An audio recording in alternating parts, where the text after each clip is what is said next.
Is it the end of the world? Yes, it is the end of the world. And it's also the beginning of a brand new, solid, juggalo world for us all to enjoy. Peasy here, Carver. What's up? What's up? We are Deck One Dealt. Sorry, I forgot how to podcast, man. It's been a while. We are also joined today by our main man and good pal. His name's Chris. Hey. Yo, what's up? What's up, Right Chris? now, my internet's getting worked on, so if I'm a little choppy, it's because I'm using my mobile data. But All right, we'll get there. We'll make it through. All right, so Right. let's reset for a second. My name's Keezy. That's Carver. We are Deck One Dealt. This is a Juggalo podcast for anyone who gives a fuck. All right? Yeah, I mean, it's been a Bada while. bing. Yeah. Oh, you wanted to intro us, though. Did you want to try that out? I fucked up your thunder. I'm going to try, but let's see. All right, guys.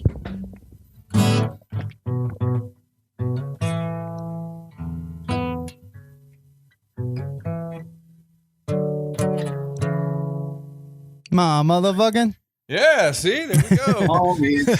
That's all I'm going to do right now. All right, that's fine. Sorry, I didn't mean to put you on the spot there. So this week we got some new graphics. We're celebrating the biggest release in Insane Clown Posse history, if you ask me. Would you agree with that? Yeah. I mean, it was definitely the most hyped, I think. Yeah. We're of course talking about the Wraith Shangri-La. So we're going to talk about the album here shortly. We got visual aids, we got all kinds of stories to share and times. But man, like just listening to this album and thinking about it and seeing all the imagery, and it just brings me back to a simpler time, you know. Oh yeah, man. There was a lot of dope memories from this era. Like just I can remember when we were in Peoria, all of us at the gathering there.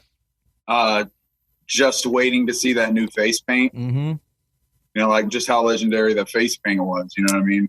Yeah, man. I mean, and they were finally promising we would see it. All we saw up until that point was the shadow at the Hallowicked show the previous year. It looked like it to me. It always looked like a genie coming out of a bottle at first. Like when I first saw that image, A little bit. because I wanted to imagine it was going to be like a big face, like. But then like the Wraith with the hand was shown. But you know what I mean? Like it was a weird.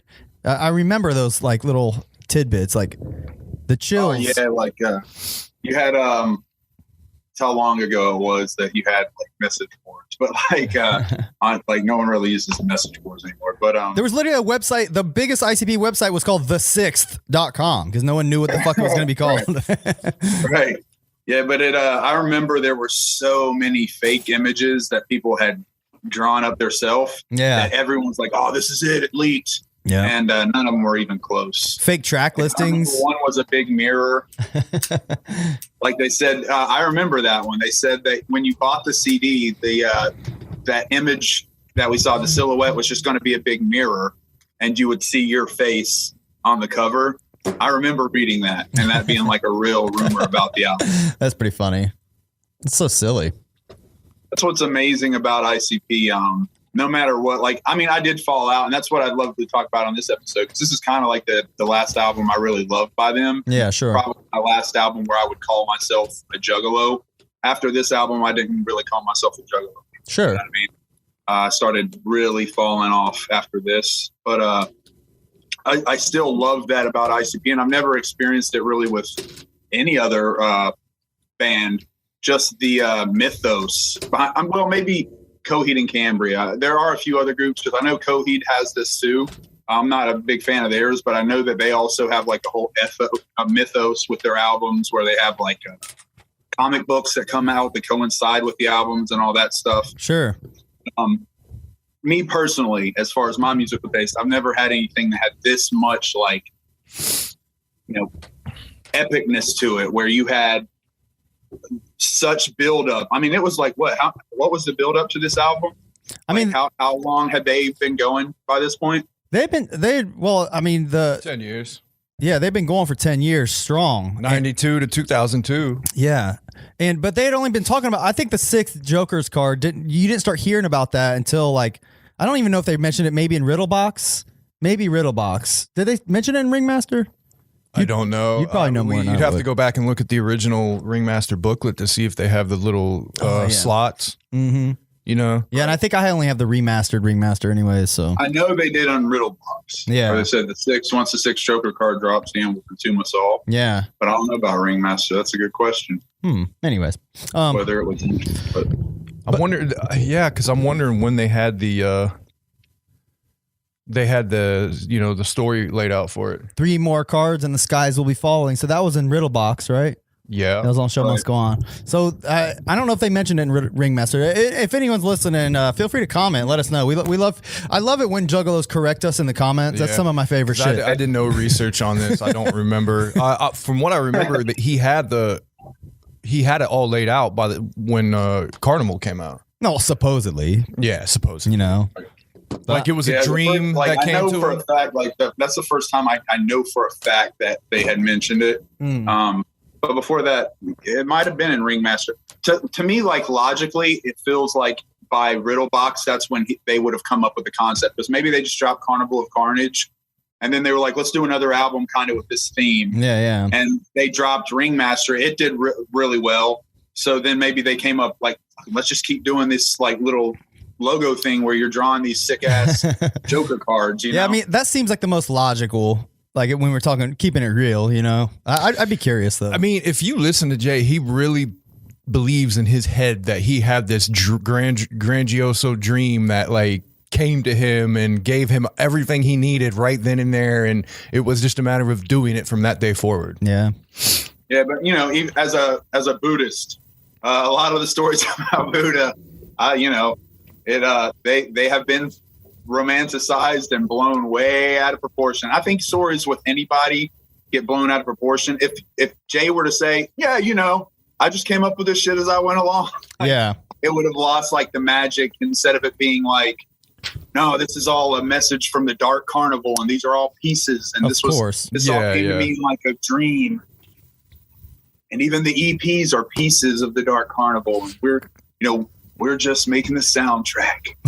I will say though, I've read the book twice, and the main thing that sticks with me through the book is the Shangri-La section. Really? Because the Shangri-La section is the most emotional, and it's the most like pivotal moment in their lives. Yeah, I mean they knew what they were doing. Like when they started talking about 6 Jokers, regardless of when it was, they knew that when the 6 came out, they had to come through. You know, like I imagine that was a lot of fucking pressure they had to put on themselves. They've been building up for nearly 10 years. Like we got to make sure, and they had amassed like a cult-like following in their fan base. They're like, we cannot let them down with this album. You know, so I would love to know like how much it like mentally fucked with them at that time. Well, one of the main things why the 6th came out so good, one of the main things is they had a fucking incredible producer. Yeah. Mike P is fucking amazing. Yeah. Like you go back and listen to that music, it's so layered, it's so pitch perfect, it's mixed and mastered so fucking like to perfection. I mean that album sonically is just fucking amazing. And there's no way you level as far as production values. It wasn't, you could tell like on a majority of the songs, it wasn't just beat makers anymore. They had a lot of production put into it. Well, yeah, Mike P was he wasn't just a beat maker. He could play. I mean, he was in bands and stuff. He's a musician. Yeah, he was a true musician. A lot of rock heavy riffs. Yeah, he was a true musician, and when you're a true musician, beat making is not hard at all. When you know how to read music and play any instrument, I mean, beat making is fucking, preschool at that point. Yeah. But incredible album. You couldn't make a bad album with that music that they were handed. Like, here you guys go. Here's masterpiece after masterpiece. They're not going to put out a bad album. It does make you wonder though, like how different the Mikey Clark version would have been. Like, I mean, like I don't think they used any of Mikey Clark's work on this album. Oh yeah, I don't think they did. No, and it's such a fucking shame because we always talk about how important Mikey Clark is to their entire. Did he do Hell's Pit? I don't think he did it. Hell's Pit was a a mixed bag of producers. That's one reason why when Hell's Pit came out, I was like, they're done. Yeah. They're not done, but their music will never compare because they were to the point. ICP up to that point used one producer, and then Mike P produced all of Shangri-La, and then all of a sudden Hell's Pit drops and they got a handbag of producers. And when you do that, it completely changes your music. It completely changes the flow, the sound, and That's actually a really I've never ever looked at it from that perspective, but that might be a fucking perfect explanation why this was the last album that really hit. It's a big reason why, I think, for sure. Yeah, because this is I know Hell's Pit. Yeah, it seemed a lot less.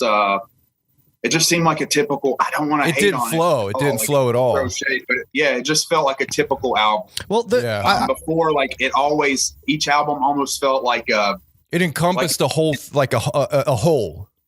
Right, exactly. It was like a big event, like a filling. Yeah, just from the whole. I'm a true believer in that. The Wraith Shangri-La is the sixth Joker's card. Yeah, absolutely. That's what they envisioned making. Absolutely. You know, that's the product that they were like, this here, number 6. You know what I mean? They were just like, oh well, we gotta give the sister album, put something out, whatever. Yeah. So we know they're marketing gurus. They always do it with every album. There's always a second one or a reason to get another one. So it only made sense that if they're doing Jekyll Brothers was really the first that they actually did like 2 different cards. They had like sorry to interrupt, no, but in Malenko they had the different covers. Right. But Jekyll Brothers was 2 different faces. Yeah, that's true.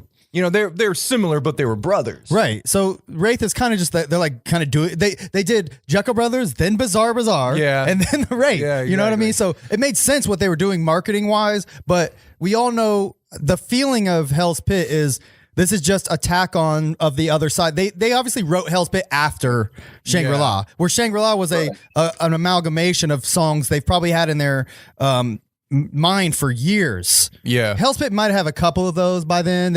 They maybe even had saved a couple for Hell's Pit. But if you read this, he says, or Jay says that they saved a lot of the best ideas they ever had for Shangri-La. Yeah, which of course they did. You know, I would have. I'd be more interested in like. I'd have more if Violent J was here right now. I would ask him like more about specific songs on there, like you guys built this up for 10 years. Like, why would you put a song like Cotton Candy and Popsicles on the 6th Joker's card? Like, this seems seems like too important to have a dumbass song like that. No, don't get me wrong. I like that song though. I really do. That's what I was gonna say.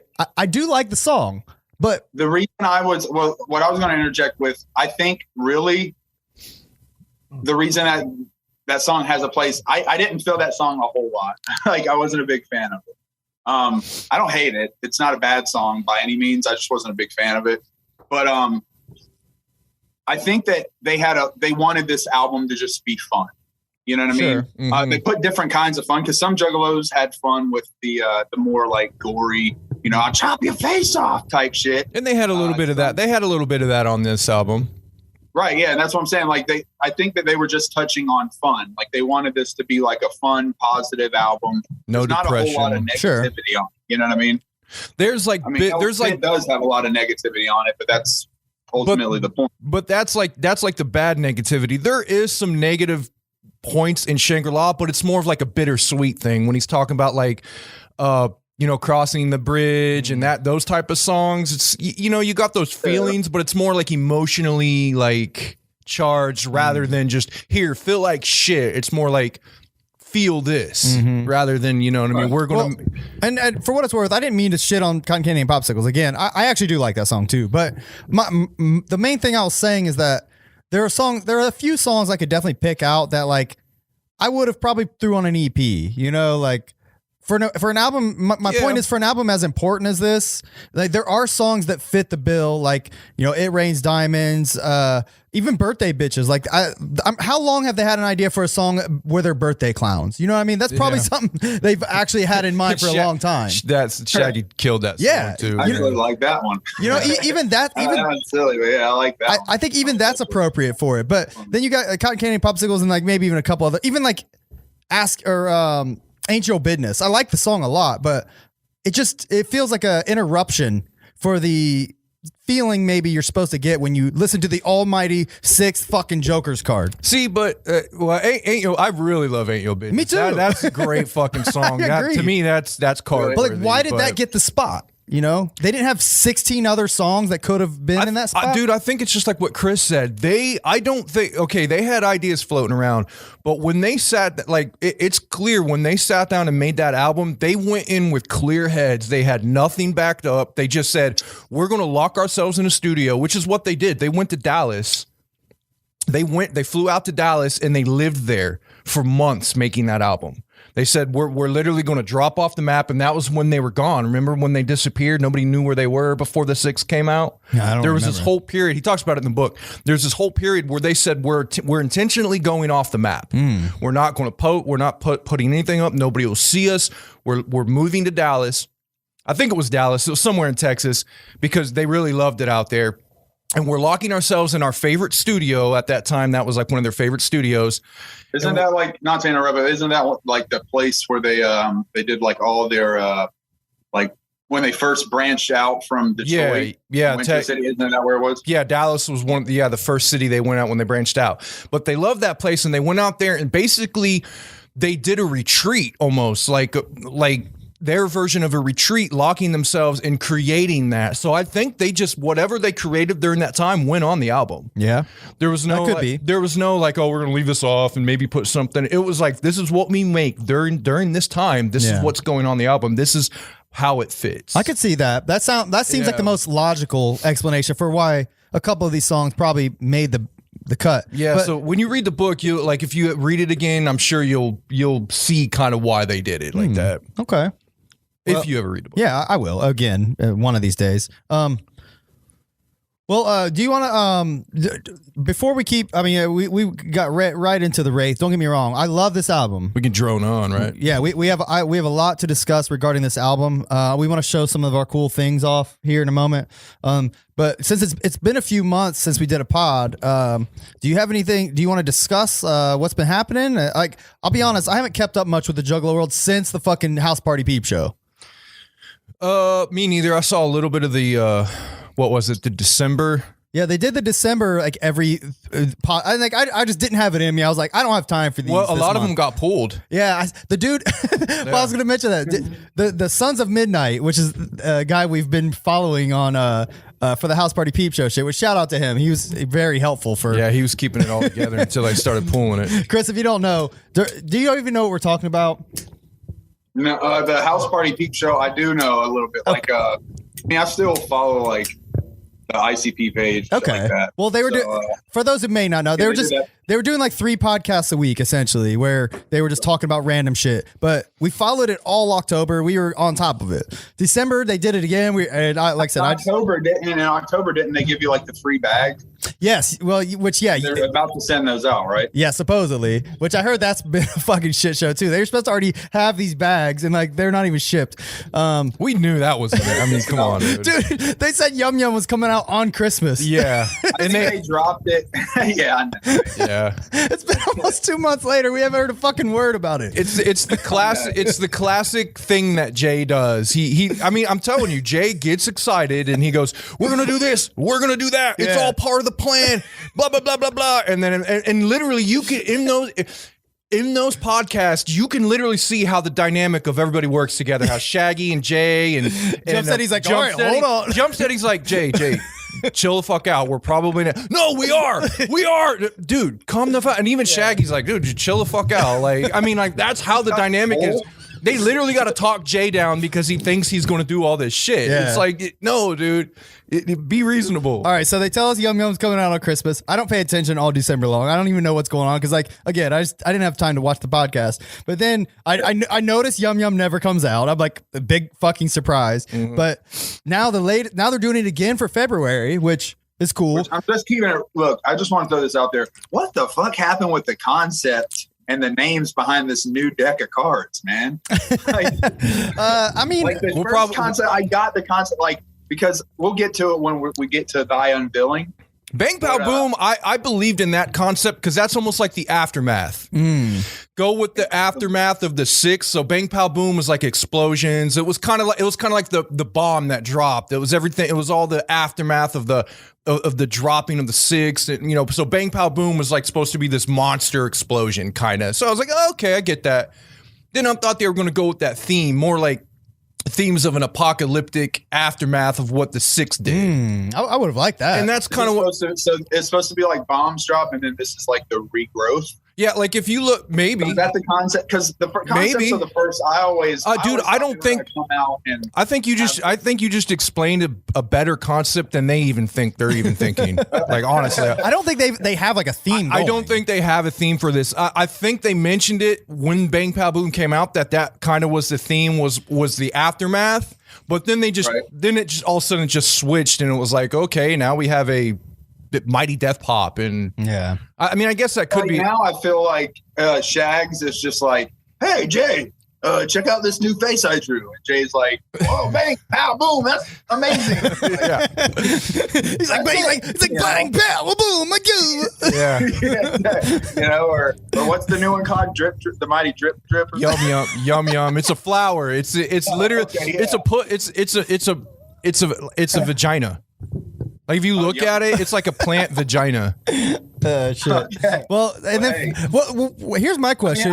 While we're on the topic, here's my question. When I die, who am I going to see? Is it going to be fucking Riddlebox? Is it going to be the Wraith? Is it going to be Fearless Fred? Who the fuck's going to be there? Are all of them going to be there? And I'm going to get like ran through a gamut of like fucking getting my ass kicked. They're going to fucking gang rape you. Before you get into heaven, you got to go through this gauntlet of fucking weird creatures. Somebody should do that, like an animation of that. You get to Yum Yum, and she's like, "Oh, there's like 8 decks to go." Like, yeah. You get we're gonna keep these guys alive into their 90s rap. I mean, but that's the feeling you got. It's like when the 6 came out. I mean, the 6 is literally death. Yeah. And then you're like, okay, it's death. And then all of a sudden then it's like, oh, well, now here's Bang Pow Boom. And you're like, wait, what? I died. I just died. Why do I have to go through Bang Pow Boom? You can see it as the Big Bang, like a recreation. Yeah, I guess. You can look at it that. So you're back, you're born again. It's like, oh, I died. You're born again. Boom. Bang Pow Boom. Here you go. Go run through the next 6. Like I look at like Yum Yum or whatever her name is. Yeah. It's like, I feel like it's the worst attempt ever at them trying to create a female Joker's card. I think it looks cool for what it's worth, man. I really do. It looks horrible. I really do. I just got to be honest. I think it looks horrible. I saw it. I thought it looked really corny. It's I'm mixed about it. At first, I was like, yeah, it looks kind of cool. Like I get it. Miss the clown, like the Jester themes. I miss those. Yeah. I was like, yeah, this isn't even a fucking clown anymore. It's yeah. Now, see, that's rough, bro. Yeah. I mean, I'm just saying, like, I could never wear that. And that's not like coming from, you know, just to put this footnote here. It's not coming from the fact that it's a female at all. Cancel Chris. It's coming from the fact that it just looks whack, bro. I really miss the clown look when it was just like. Just clowns, yeah. I mean, I look at this as this deck's riddle box. That's how it's designed to me. You know what I mean? She's coming out of the vase instead of the box. She has like the flowers in front of her that kind of have like, you know, the misery looking face. It looks like almost a judgment type. Yeah, I'm sure it is. I mean, do you know that all 3 of those are going to be their own little EPs? Are you aware of that? And I did not know. Yes. And you know what's really stupid? I was thinking about. They're kind of shooting a little far. Well, the first EP is actually coming out like next week or some shit. Here's the problem with that. For one, here's the problem with releasing the fucking EPs first before the actual card is stupid if you're going with the concept of the plant. Number one, wouldn't you want? Wait. So, okay, wait, hold on.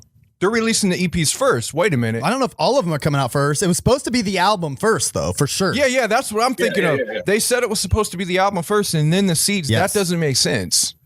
It should be the seeds building up to the album. Oh, that would be cool. Maybe they changed their mind. Maybe that's what they're doing. I hope that's what they're doing. Like, G-Mac, where's our fucking beats? He was like, I got fucked up last night. I'm working on it. No, I just Is he making their beats? I guess that kid's like a real hard worker. Is he making beats for him? No, I don't know. I'm just joking. I don't know who makes their beats anymore. This is how out of the Juggalo world I've become. The last I know about who was making their beats was fucking that kid, Axe Murder Boy. Otis, Yeah, whatever his name is. I call him Axe Murder Boy. Young Wicked. Yeah, that kid. That's how far back. Like, I remember he left. After that, I have no idea. Is it DJ Clay? Is that who makes a lot of their beats? No, they got a handbag of beats makers again, man. They work with Mikey Clark again. They got that Seven dude. I think they work with him. They got Shaggy the whatever. Look, go back and watch the podcast that they did where they make your own song. Yeah, make your own song. It was. I think they did it in October. Yeah. Go back and watch that. You produce ICP. Go back and watch that. They show you all of their beat makers. Yeah. They literally go through and say, hey, they make beats for us. And they literally pulled out of their ass like these new kids, like, yeah, this is a new beat maker of ours. Here's another one. And they're literally just like kids that make literally the worst beats I've ever heard. They make like trap and like mumble rap beats. The worst fucking beats I've ever heard. Which is what like Ouija raps on. You know what I mean? Right. Now, exactly. But it doesn't fit for ICP. I mean, to be honest, there were some decent ones out of that new handful of stuff that Mikey Clark's beats blew him out of the fucking water. The beat that they played in between was the best beat. That story. I think the beat needs to be a story in and of itself for ICP. I think they can't be these simplistic carnival feel to it. Yep. I mean, and if you listen to all of Mikey Clark's beats or even Mike P's, Mike P's have a little more rock influence, but like with Mikey Clark, but they still fit. Mike P's still fit. They were just as good as Mikey Clark's in my opinion. Oh, they're amazing. Absolutely, I don't hate on them at all. I'm not like throwing any shade. It's just they're very much different. Yeah, they are. Had as much of a carnival feel, but that made sense because this was the 6 Jokers card. This was supposed to be like, I always viewed it as, like you said, death. This was a representation of death, the final Joker's card. But the fun death, like you were saying, like the fun side of it, like we're all going to be a family when we die. Death doesn't have to be negative. Yeah. People, I think, just naturally paint death as this negative thing because it is ultimately, our ultimate goal in life is not to die, which is shitty because we're going to die. You can't avoid it. You know what I mean? But that is the ultimate goal in life. Is just, okay, why do we eat? We don't want to die. Why do we breathe? We don't want to die. Why do we? Everything we do is in. What do you mean? So we don't die, and then wicked clowns never die. What do you mean? It's just the code. You said what? So wicked clowns never die. What are you talking about? Yeah, exactly. Yeah. That's true. Sorry, low hanging fruit. I love it. I would love to see. I would love to hear some. Like that's just a good comedy bit, like a juggalo screaming, "Wicked clowns that never die," like walking into the road and get hit by a truck. But we've just given 2. If anybody wants to make an SNL that's juggalo themed, we just gave you 2 golden bits. All right. Have you seen the SNL that they do mocking Juggalo gathering? Yeah, that shit's great. Yeah, of course I've seen that. That's just like that's like 10 years old now, damn near. Is it? No, I didn't. Yeah, that shit is old. Like they were doing that back when the Magnets came out. Oh yeah, you're right. And that was like Death Pop era. Yeah. That was like 2000. They've done several of them, haven't they? They've done like 6 or 7 of those. Maybe. I know they've done at least a couple. I wasn't sure how many. Yeah, they've done quite a few. But nevertheless, what I digress. What I was referring to though, to go back, we were talking about the Sons of Midnight guy. I was going to tell you this. I don't know if you saw this. I just happened to get on there the other day, try to look at what videos he had on there. There's all kinds of like drama videos with him now. Like he's now like making like YouTube drama videos where essentially he's like, guys, listen to this. They pulled my fucking videos.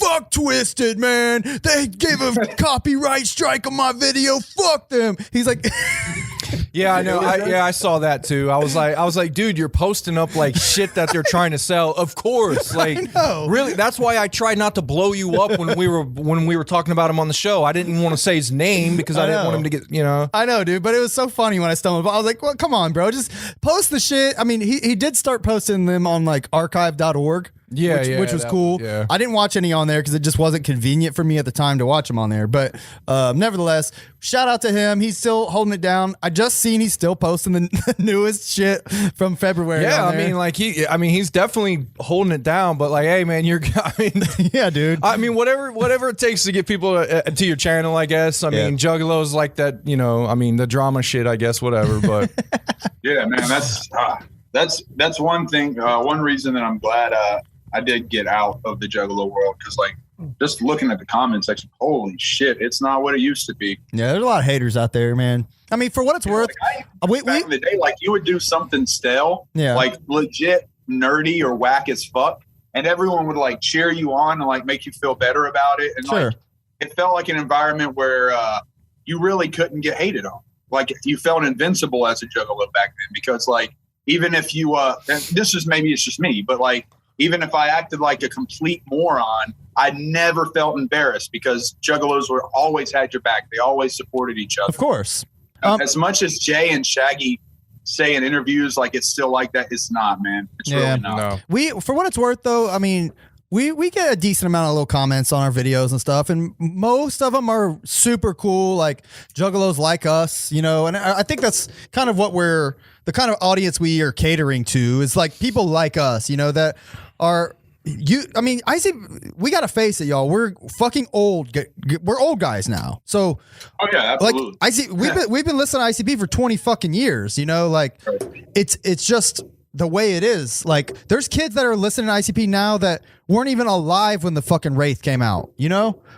Yeah. So that's true. You gotta keep that kind of shit in mind. Like we're the old guys. There are other guys like us that are just that old school like juggalo that.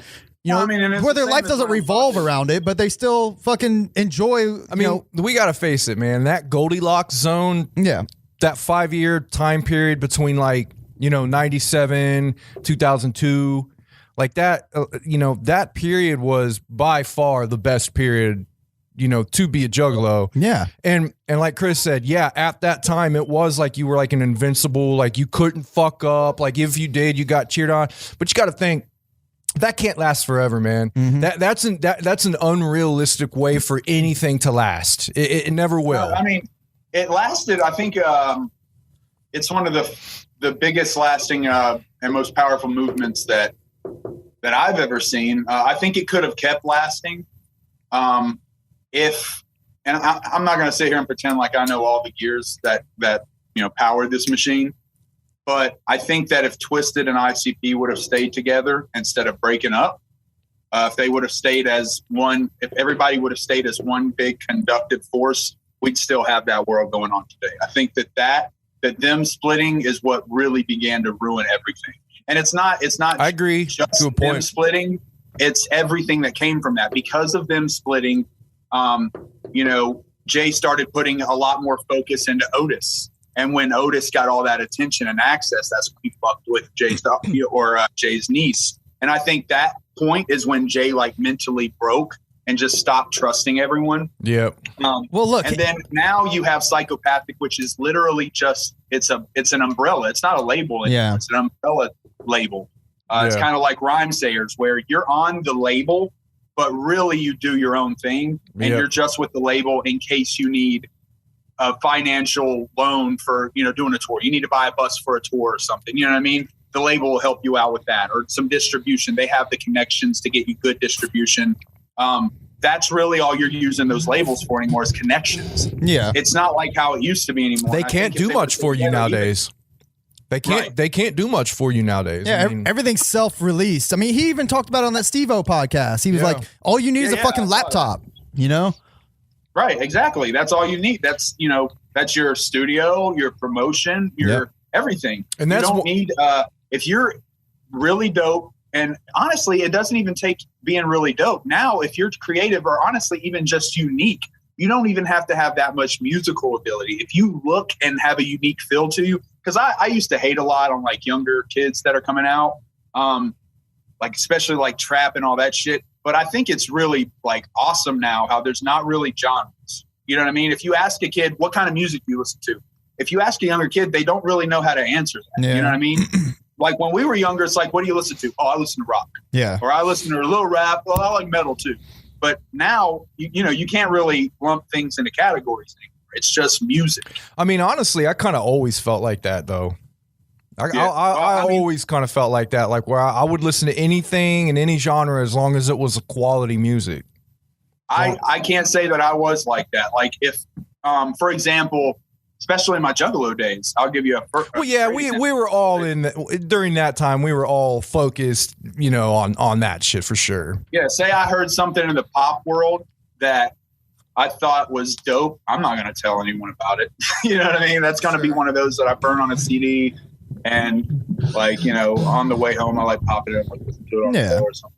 Yeah, I mean, like, well, I think we all are similar in that field. But for what it's worth, man, like there is a new generation of juggalos that still love and appreciate really awesome. that still love and appreciate all the old shit. They still love and appreciate all the new shit. They still buy every piece of merch. Like there are juggalos just like we were right now. They exist. You know, our generation's a little grown out of it, but the ICP knows what's going on. They're good businessmen. They know how to market to those kind of folks. And that's why they got people like Ouija Mac. That's why they're getting these more simplistic producers and shit, you know? So they're trying to stay their best to stay relevant, and they're doing a good job of kind of toeing the line between us and them, you know? I just think when they started getting these like more modern, newer, simplistic producers, it just, man, it don't fit. Like Jay and Shaggy have such big personalities and they have such a big creative force that these beats just don't harness what they are and what they can do, in my opinion. Sure. And I think they've tricked themselves into thinking like they like this music now, but in the back of their heads, I think they probably, you know what I mean? I don't like how much they've strayed from their identity. I think the identity of the label was that they were like, and this is just my view from it now as a non-joke, you know, I think that the big allure was they kind of mixed wrestling with rap, in the sense that, you know, every rapper wasn't just a rapper, they were a character. Yeah. You had Twisted, you know, which were almost like the dead guys, you know, with the black eyes and the white faces. You had Blaze, you dead homie, ABK, the Hatchet Warrior. Everyone was like either dead or insane. They're like a larger than life persona. That's exactly what they did. They took like superheroes. They took like a Master P type label and mixed it with WWF. Yeah. I mean, it's exactly what. And then horror. They're not really doing that as much anymore, because even with I'm seeing half-baked ideas. Light, what? Yeah. Fucking even when it was Young Wicked, what? And then like Ouija Mac, like I know they have like this half concocted shit where he's like he was a normal dude who got possessed by ghosts or something or some weird shit. But come on, man, it's a half thought gimmick that they just slapped on him. Yeah. Like and that's the thing, same with like, Big Hoodoo. It sounds like I'm hating on him, and I know people love to hate on him, but Ouija Mac, ironically, really does make some dope ass shit. I don't hate Ouija Mac at all. Artists I hear Ouija Mac, one of the few artists from Psychopathic I still hear that I'm like, this shit's actually pretty fun. Yeah, I actually don't hate Ouija Mac. I remember when he dropped his first album, I ran through it and I was like, man, there's some pretty good shit on here. And he's a fucking great performer. Yeah, and I think Big Hoodoo has that magic, but they don't put any force behind it. Yeah. Big Hoodoo definitely has some. Trust him enough. Big Hoodoo's like he's the best rapper they got on the label, if you ask me. Absolutely, I think he's the most psychopathic rapper, and that's over psychopathic. Yeah. That's over ICP. His gimmick is fucking retarded, and he doesn't like really like do much like self promotion. So it's unfortunate he's not getting the love, like the Juggalo love he should be getting, but he does have it. He's just gotta.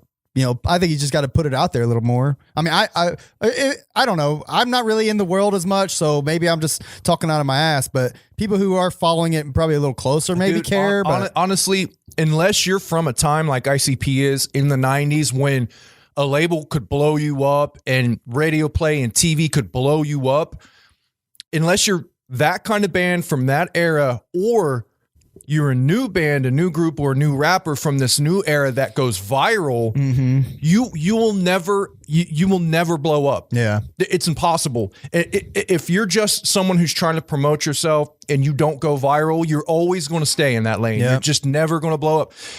ICP are able to do what they do because they came from an old school time. Very true. They became a household name before the industry changed. Yeah, you're right.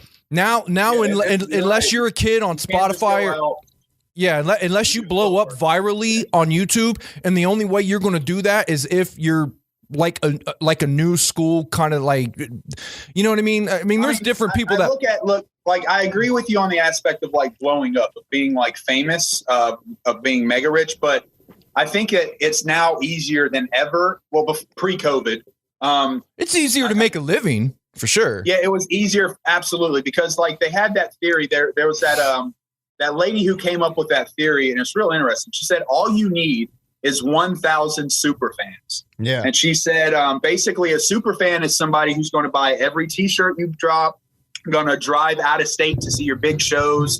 They're going to get every album pre-ordered. They want to have all the, signed shit. They're going to come to your signings and all that. If you can get 1,000 of those, that's it. Just 1,000 of those. And, and then have, a few thousand just regular fans that here and then will buy your shit. You can have a career in music. But that's the thing. Like, it's getting those 1,000 fans. Yep. And I agree with you 100% that to get that, that career success where you never have to worry again, you have to go viral now.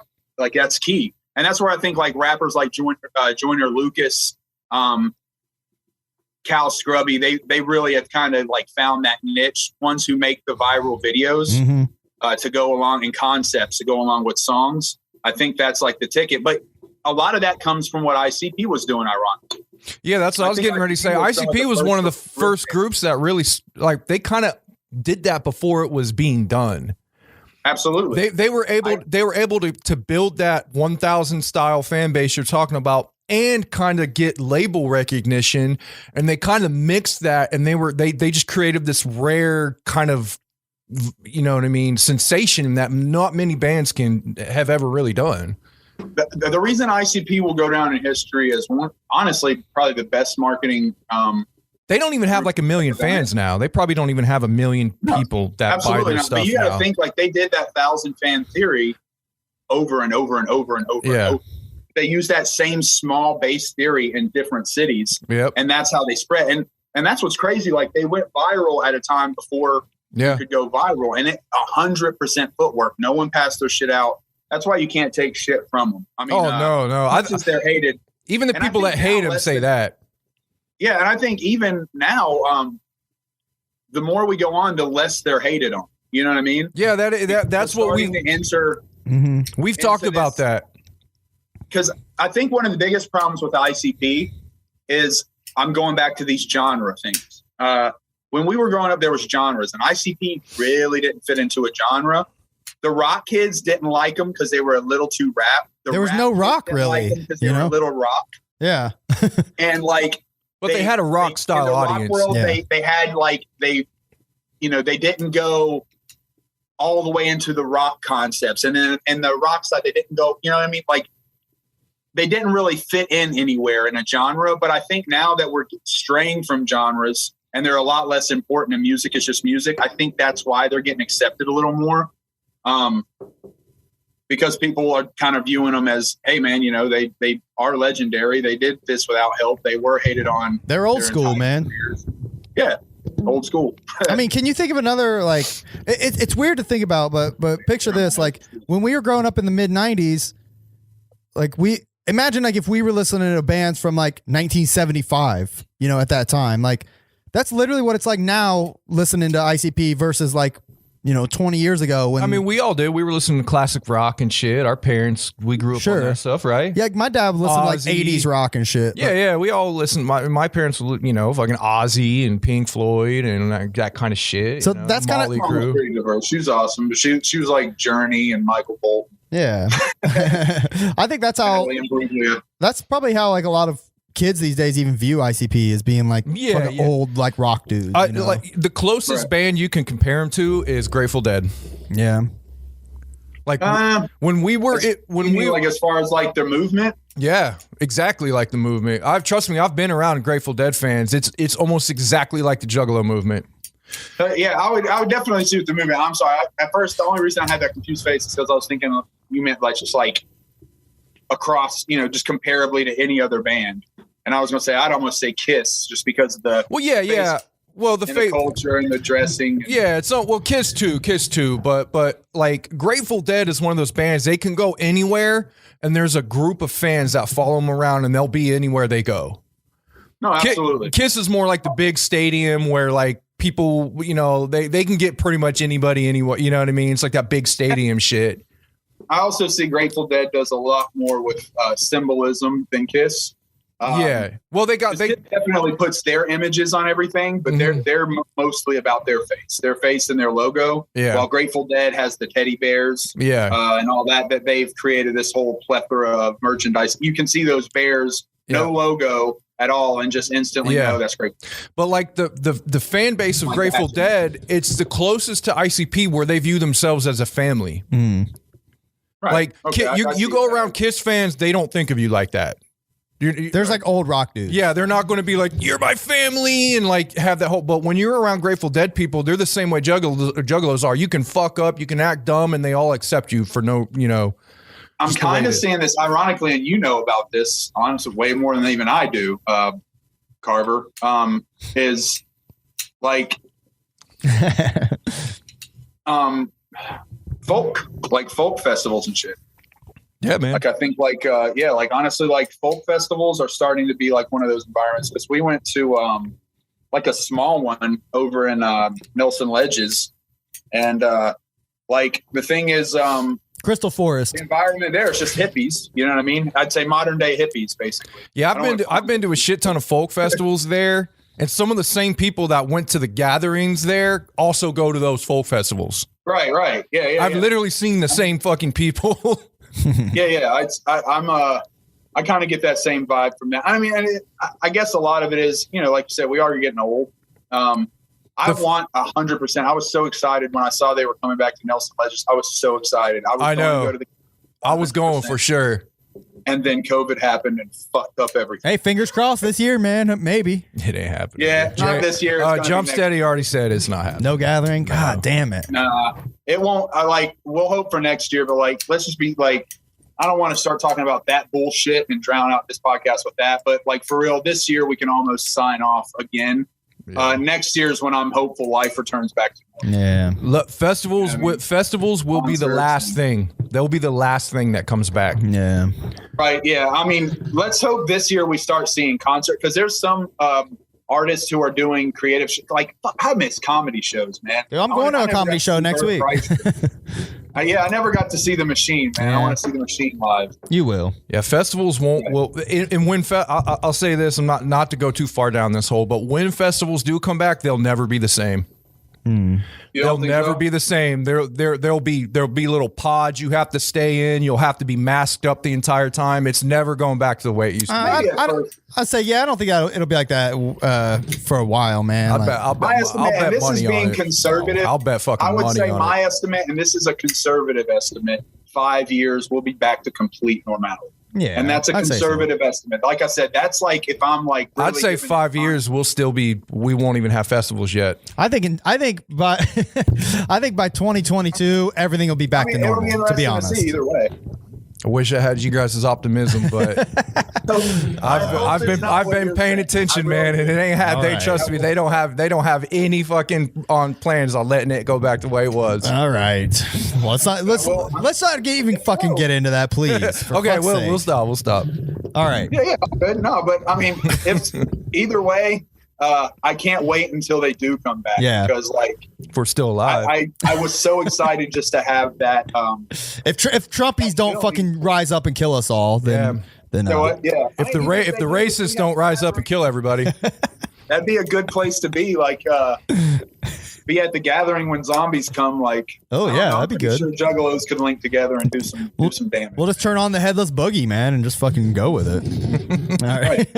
All right. I'd give them that. Like, you have to have a few like very knowledgeable doomsday preppers in the juggalo world. That would be a guy. Oh, I'm sure. I gamble everything I own on it. That you would have at least a dozen who are like, oh, I got my van loaded up right now. We're good. Bro, I got Fagos right here. Enough Fagos for a lifetime. Yeah, I got a whole van of Fago. We're good. We got Fago and hot dogs. All right. Well, let's show some of the cool Wraith stuff we do have before we play the album. We're already almost an hour in here. Holy shit! Right. Yeah, let's get to it. So I have this is the only Wraith shirt I have, man. Unfortunately, but this is from my Wi-Fi. Let's see if this is from Hallowicked 2002, but it was right before the Wraith came out. I do have this shirt. Is there a hole in it? Oh no! I'm just seeing some green. Oh yeah, it does look like there's a hole in it. There's Chris. But yeah, I have this. It says Hallowicked 2002 on the back, but I don't have any other Wraith Shangri-La shirts, but that's all I have. I do have this cool Wraith tour, Shangri-La tour like program, which is really fucking cool looking. Like, I remember having that, man. I love that thing. Unfortunately, this has been like waterlogged. I don't know what the fuck happened, but it's like all ruined. It's got like fucking waterlogged shit. But some of the pages are stuck together. But it's got a lot of really badass, like big pictures, like of like the whole Juggalo crew from back then. The peak, man. It was the peak when they were all still together, and I mean, it was just good shit, man. Here, I'll put this up here so we can like this picture. Right. I mean I mean, look, they all look like they're having fun, except Twisted. They always look pissed off. Yeah. Well, there's another one in here. Oh, this shit's all like stuck together. But there's like this picture here that has like right here by my finger has like literally the entire like psychopathic crew at the time. Look. Oh, that's dope. Isham, even Zug Island's in that shit. I always liked Shaggy's hair in this era. Yeah, me too. He did look great there. I mean, look at Jay with his Michael Jackson attire on there in the middle. Right. Man, there's some sweet fucking pictures in here, though. That's all this book is. It has like a little blurb at the bottom, though, of like every era. It says like was just like so venom during this era too. Like when they did like the colored themes and everything, and they started filling in like the outlines with all these intricate like colors and designs. It was so dope. This is probably my favorite Jay look of all time. Is the blue when he had the sharp. Right Same here. Like I love that. Both of them, honestly. I love Shaggy too. I think at this point the blue and red, like the most iconic. Yeah, the blue and the red, and then the way they had the makeup was great. I remember they said they were going to have a whole new look, and everybody's like, "Oh shit, what the fuck is that going to mean?" And then they find like the first time we seen them like this was when they came out. In the wrestling. Well, it was when they came out. As far as the first time I remember seeing them like this, from what I recall, is when they came out and did the Peoria show where they hold on, no, there was was it Toledo or Peoria? I think the first time I seen it was when they did the Peoria seminar. Oh yeah, I think you're right. I saw it. Well, I saw it before the seminar. I think wasn't the wrestling. The first time I saw it, 100% was the wrestling. They did JCW and ICP came out to wrestle at the Peoria Gap. Okay, yeah, that was probably it. They walked out to the ring. They had it on, and I remember standing there. I was talking to somebody, and I glanced over. And I'm like, holy fuck, it's ICP. And like everyone rushed over and they had their new makeup on and it was a fucking horde. Like everyone like rushed over. It was shortly before the riot, ironically. Yeah. If you remember the riot that year, like where the chick was flashing her titties and they started fucking throwing smoke bombs everywhere and shit. Mm-hmm. Yeah, that happened like an hour after they revealed their new makeup. Well, that I saw it at least. Like you guys might have saw it before. It might have been at a seminar that I didn't see. Because you remember how those gatherings were. You kind of sometimes you had to pick what you wanted to do. Oh yeah, for sure. You walk into a seminar and you're like, oh shit, the free tattoos are open. Stop. So this was the first year in Garrettsville, the Woods, the first outside gathering, the 2003, which was my favorite gathering by far. Yeah.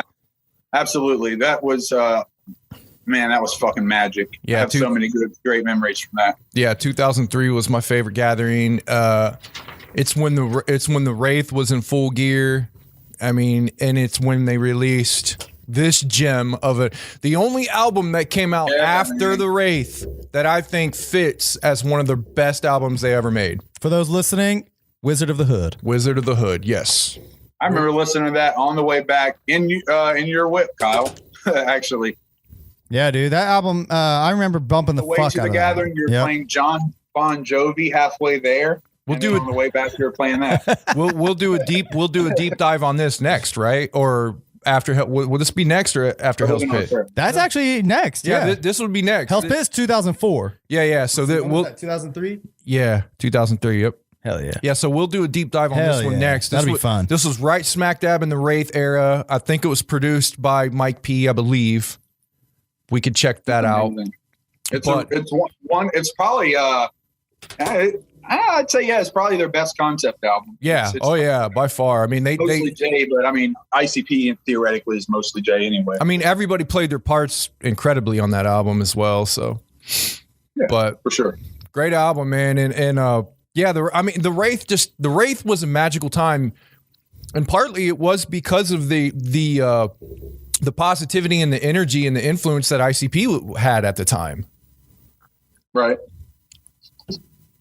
Nice. I gotta add this to my I gotta put this somewhere where I can show it online. But anyways, you can keep talking. No, I was just gonna say, like, if you read the book, you'll Jay goes. Isn't that the year Behind the Paint came out too? Yeah, Behind the Paint came out, and if you read that, a lot of big shit that year. If you read that book, Jay explains that leading up to the Wraith was literally the most magical time in their lives. And it was right after one of the worst times in their lives. Yeah. At least for Jay.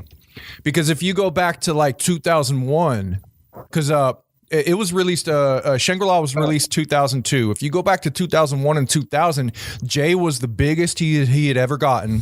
And he was the most depressed he had ever gotten. Yeah. Right. And he talks about it in the book that when they did the Tales of the Lotus Pod album, that Jay was literally in the worst state mentally he'd ever been.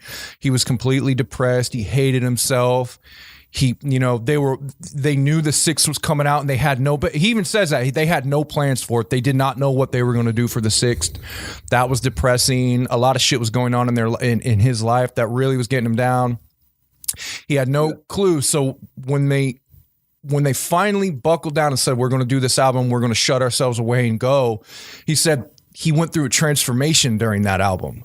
During the making of that album, he went through a transformation. He would go hit the street and he would run with a Walkman on, and he lost weight during the making. That's when he would yell, "Ultimate Warrior!" Yeah, well, no, that was when he was a teen. That was when he was a teenager. Oh, okay.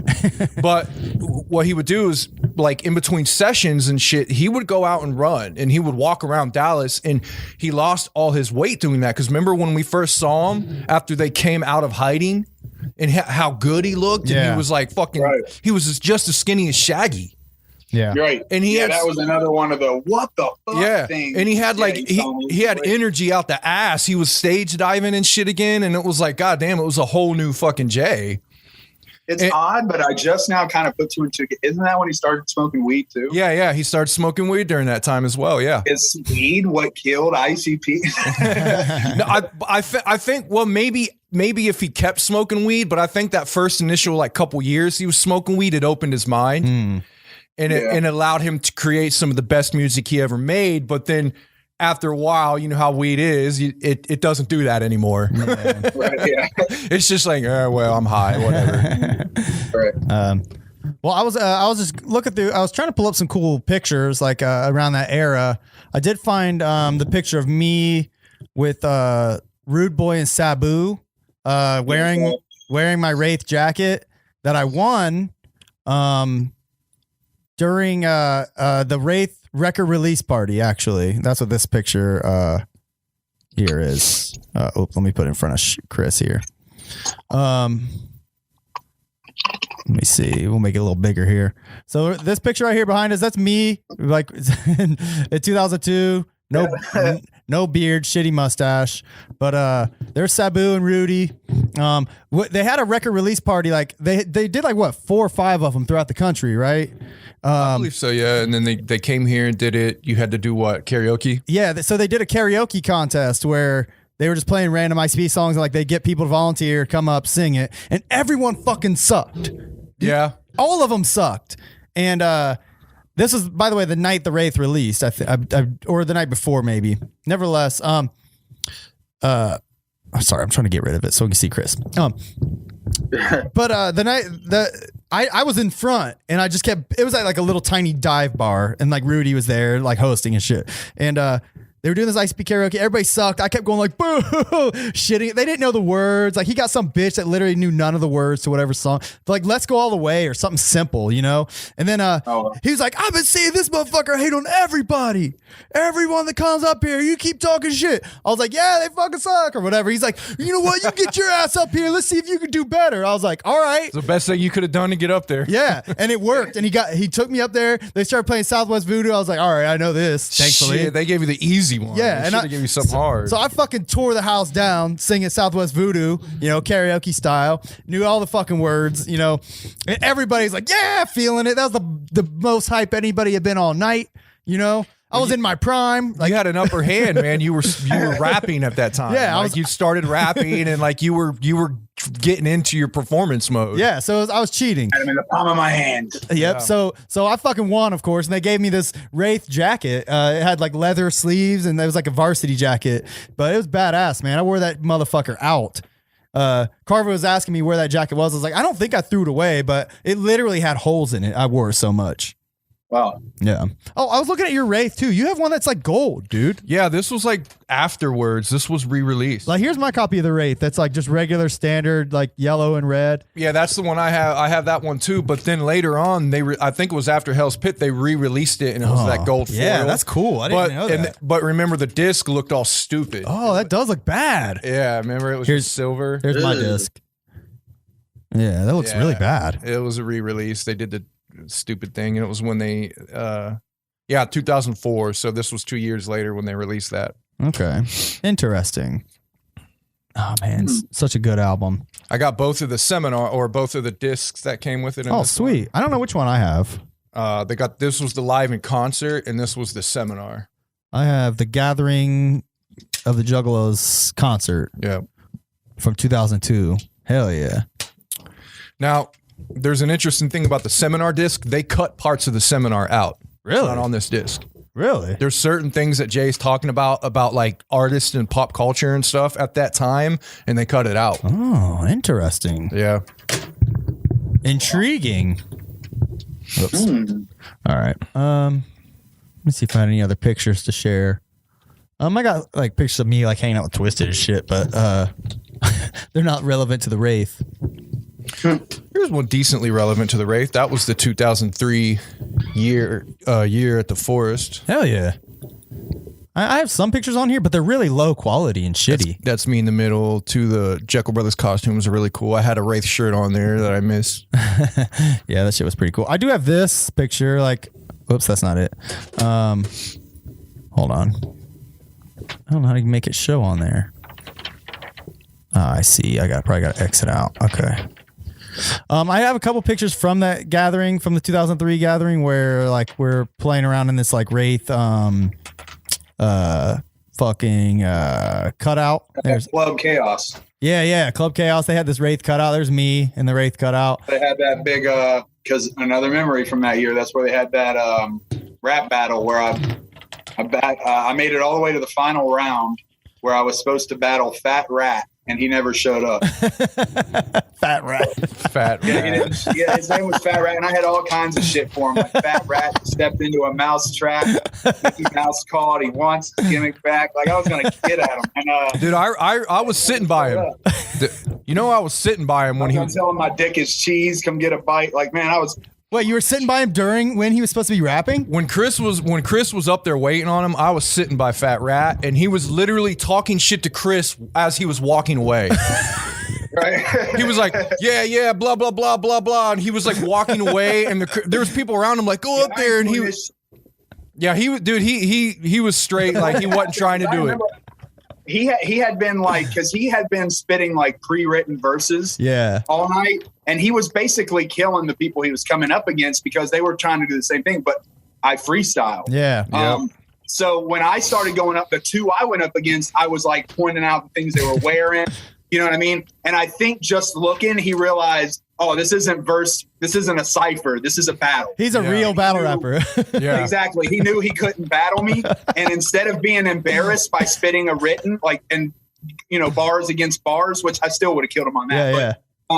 Instead of that, he decided that the best route of action was, like you said, to walk away and go like, man, I don't need this shit. This is a waste of my time. I saw that. I was standing right next to him. My time for this shit. Hey, bro, we selling albums, man. I got to perform tomorrow night. That's like what he did. What a bitch. Fat Rat's a fucking bitch. Yeah. He definitely, he played it off like he was big and shit, but nah, he wasn't trying to have it. What I was pissed off about is they were giving like, I think it was an album, like a free CD or something, or no, it was a copy of Jay's book. They were going to give a copy of that to the winner. Yeah. And they wouldn't award it to me. Why? Because he didn't battle you?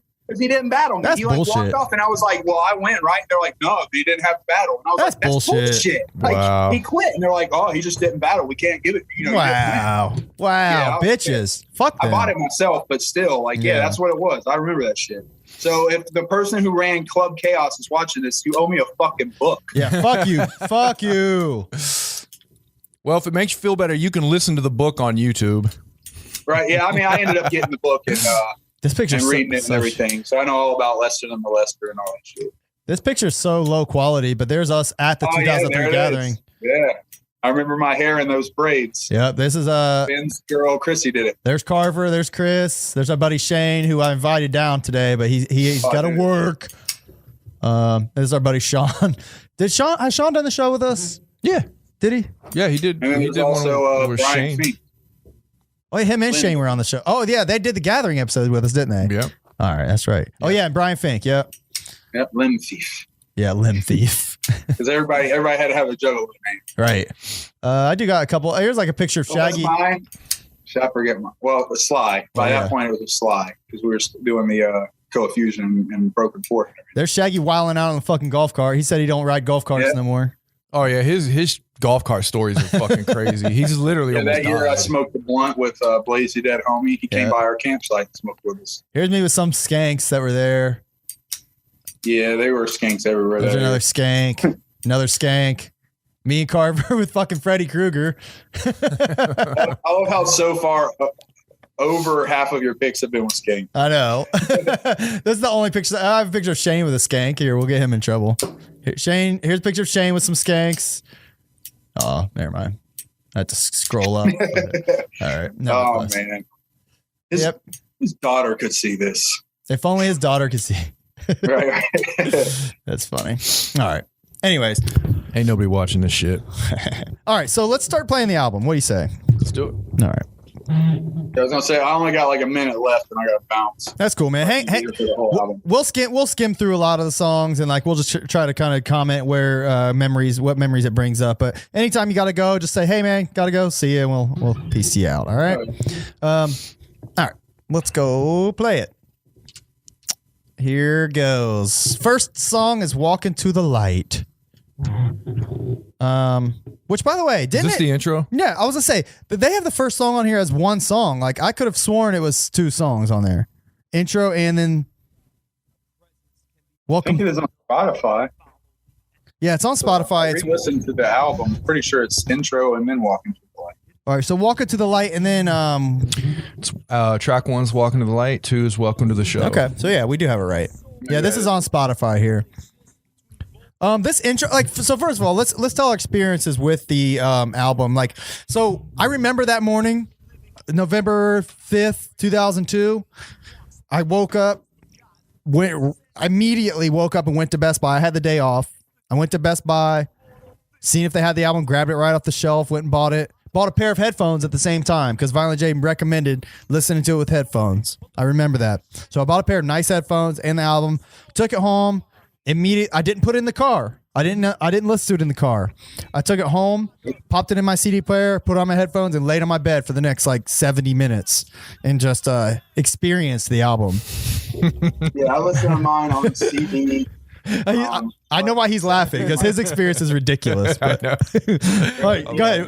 Mine isn't that ridiculous at all. I was kind of like yours. I got it the same way. It was like a holy thing. I remember the first night I got it, I couldn't listen to it. I ended up listening to it the next night. And it was the same thing. I tried to make it like this almost like sacred thing. Yeah, same. Somebody had told me, someone else had listened. I can't remember who it was. Someone else had listened to it before me and told me like, "Oh man, like it's fucking great, man. You're not gonna believe track 17. You're not gonna believe." Yeah. And so I was super hyped. Which, oh man, about that. But anyway, I was super hyped. And yeah, I did the same thing. I just put on headphones, sat in my room. I wasn't in the dark or anything, crazy like that. But yeah, I just listened to it alone. Yeah. I think. What did Derek? Didn't you create like a seance type deal? No. Like you lit candles and like. I refuse to listen to it. Yeah, this motherfucker didn't listen to it for like weeks. I refuse to listen to it. I was like, I'm not listening to it. And everybody was like, why? And I was like, wait until 7:17 on the 17th. yeah, exactly. I was like, I'm going to wait for the perfect time. And they were like, everybody's like, just listen to it. And I'm like, no, I'm waiting for the perfect time. We couldn't listen to it around him or anything, dude. I remember that, yeah. And then I just started going with it because I realized how ridiculous and stupid it was. So I was too like cool to be like, yeah, this is dumb. I'm just going to listen to it. I just went with it. And I was like, no, I'm not going to listen to this. And then Shane was like, dude, they believe in. Probably like after a week, you were just doing it to be a dick. Yeah. And then Shane, like, I'll make it a stand. but a lot of it I was doing it just because I was like, this is the end. Yeah. I don't want it to end. Yeah, right? sure. Right. And then another thing, Shane was like, have you listened to it yet? And I was like, no, man, I'm waiting for the perfect time. He was like, dude, they say they believe in God. I was like, what? Shut up. So then I was like, I went another week to try to forget what he said. I was like, I'm going to forget that he told me what they said on the 17th track and see if I can forget it. I obviously didn't forget it. That's so funny, man. So we were clowning this motherfucker for like a couple weeks because like he would not fucking listen to it. And I think me and you and Shane all lived together at the time, right? Oh no! It was way before. It was. that. It was before that because this was when he lived at. This was 2003. You're right. This was like 2002, 2003. Yeah, this was November 2002 when it came out. I lived with Nikki in Mike Grove's house in Whitehall. Didn't you live with your sister or something? It was either your sister or it was just your No, I lived with Nick, and then I would go from Nick's to Jolene's. Oh, at that point, okay. So Yeah. I might be thinking of Hell's Winter. We listen to Hell's Winter. And Hell's Winter? What are you talking about? Hell's Pit. Shut. Yeah. That was when I lived with my sister. Yeah. Just being real, Hell's Winter is a way better album than Hell's Pit. Keeping it real. Cage. But anyway, All right. So Which nevertheless, Juggalo should know Cage now. He was in their last cipher. yeah, that's right. right. Yeah, Cage is the shit. Well, he was the shit. He's too fucking emo for me now, but back then he was the shit. All right, so you get the album. I get the album. I take it home, pop it in, listen to this shit. Like I listen to Jump Steady. Like at the beginning, I'm thinking like, oh, this is it, man. It's really like happening. And then this song kicks in, like the dun dun dun dun. I'm like, I think I shed a tear during this song. I'm pretty sure. Like this song is like, it's just an emotional song, you know. Like the production on it is just like so overwhelming. Not even what they're saying. I think the second track is a complete celebration of of being the Juggalos, their movement, of everything. By the way, this track one of their best like opening like actual tracks of all time. So we discussed it before. ICP has a formula. The first track is like the intro. It explains shit. The second track is always like the fun, like hype, like this kind is of us. like This the is what you get single. into. You know, where they just shit talk. And it's their opener. It's like we just eased you in with the story and the concept. Now here's what you're about to embark on. Here's just our big entrance. That's where one of them will make a sound and then a sentence about doing something harmful to you. Yeah, so they'll do a kabang, chop your nuts off with a chainsaw. Or do like a goofy metaphor that everybody remembers. Yeah, of course. Cut off your neck with the back like vertebrae. It's always like a sound effect. Yeah. So it's like, what am I using? Papoose. So, welcome to the show. It's a great song. It's a great addition to the running, track of ICB having badass track number 2s on all their albums. You know what I mean? It harkens to that. It's great. They call us the circus. We accept the role. We've been saying it for like 10 years. Yeah, I mean, they say all the it's shit. just great lines. They when they were writing this, they were so in the fucking zone. Yeah, you can tell it's not forced. Like like a lot of their shit nowadays feels forced. Sure. As the production of the track is also very positive and uplifting. It's like it puts you in a good mood, makes you like smile. So you go into the album. I think they did a good job of having to go into the album with a positive album. Yeah, for sure. And like you're saying, it has that circus carny sound. Like you listen to the background, it has kind of that organ going. Yeah, so Mike P did a great job of like falling right in with that shit. I mean, it just had that. It literally this is the last album that had that ICP feel. It sounds like a circus when you listen to this track. It sounds like this big celebration carnival going on. Yeah, he did a great job, man. Mike P really like he deserves a lot of credit, man, for entering the Juggalo world at literally the most pivotal moment you could ever enter it. Yeah. And fucking schooling the him. fuck out of his job. The reason why is because the dude is a master musician. Yeah, I mean, dude. it probably wasn't shit to him. He was probably like, yeah, I know exactly what they need. Boom, boom, Yeah. boom. Here we go. Yeah, it's quite the feat, and he was up for the task, and he knocked it out of the Yeah. goddamn park. And it was during a time when he wasn't like, oh, I'm going to put in this modern shit because they need to change. They need to go with the times.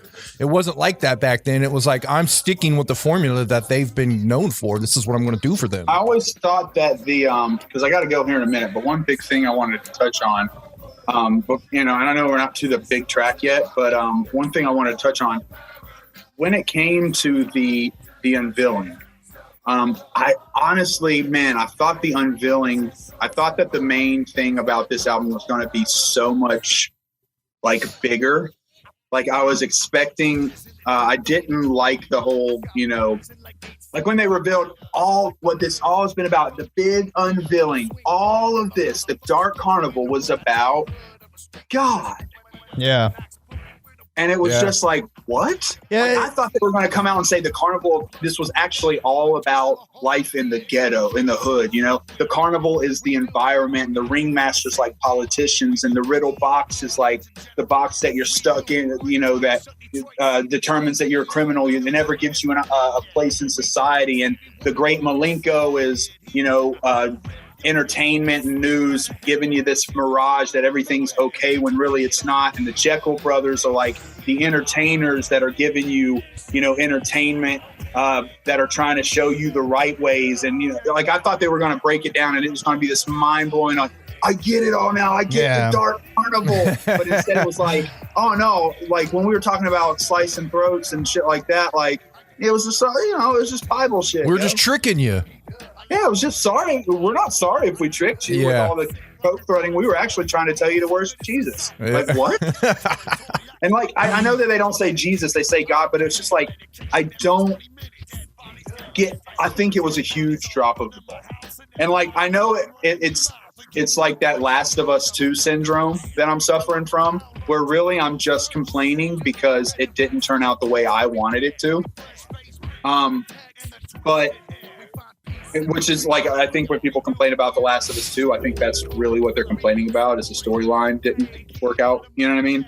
I think it's the same thing, and I'm just being guilty of it here. But still, I expected it to be like so much more profound. Yeah, but I mean, what else would it have been that would have been like, other than like them just say like it's us, I think that would have been the more logical. I mean, way what's bigger than God, though? Yeah, that's true. It seemed a little out of left field by calling it thy unveiling. And like they say, the truth will, and I remember they built it up big time by saying like, oh, the truth is going to be revealed. Like, just so you know, this is the track that's going to reveal the truth about what all this has been about. They built it up that much. You know what I mean? It's like it's like watching the fucking Justice League. You're so excited. You've heard all this hype shit about it. You're so excited. And then you watch it. It's like, really? No, I feel you, dude. Why did we hype it up this much? Like, if you didn't hype it up, maybe it wouldn't have been so big, but like they called it the unveiling. And that was like the moment where I felt so let down. I think everybody had a feeling like that to a point.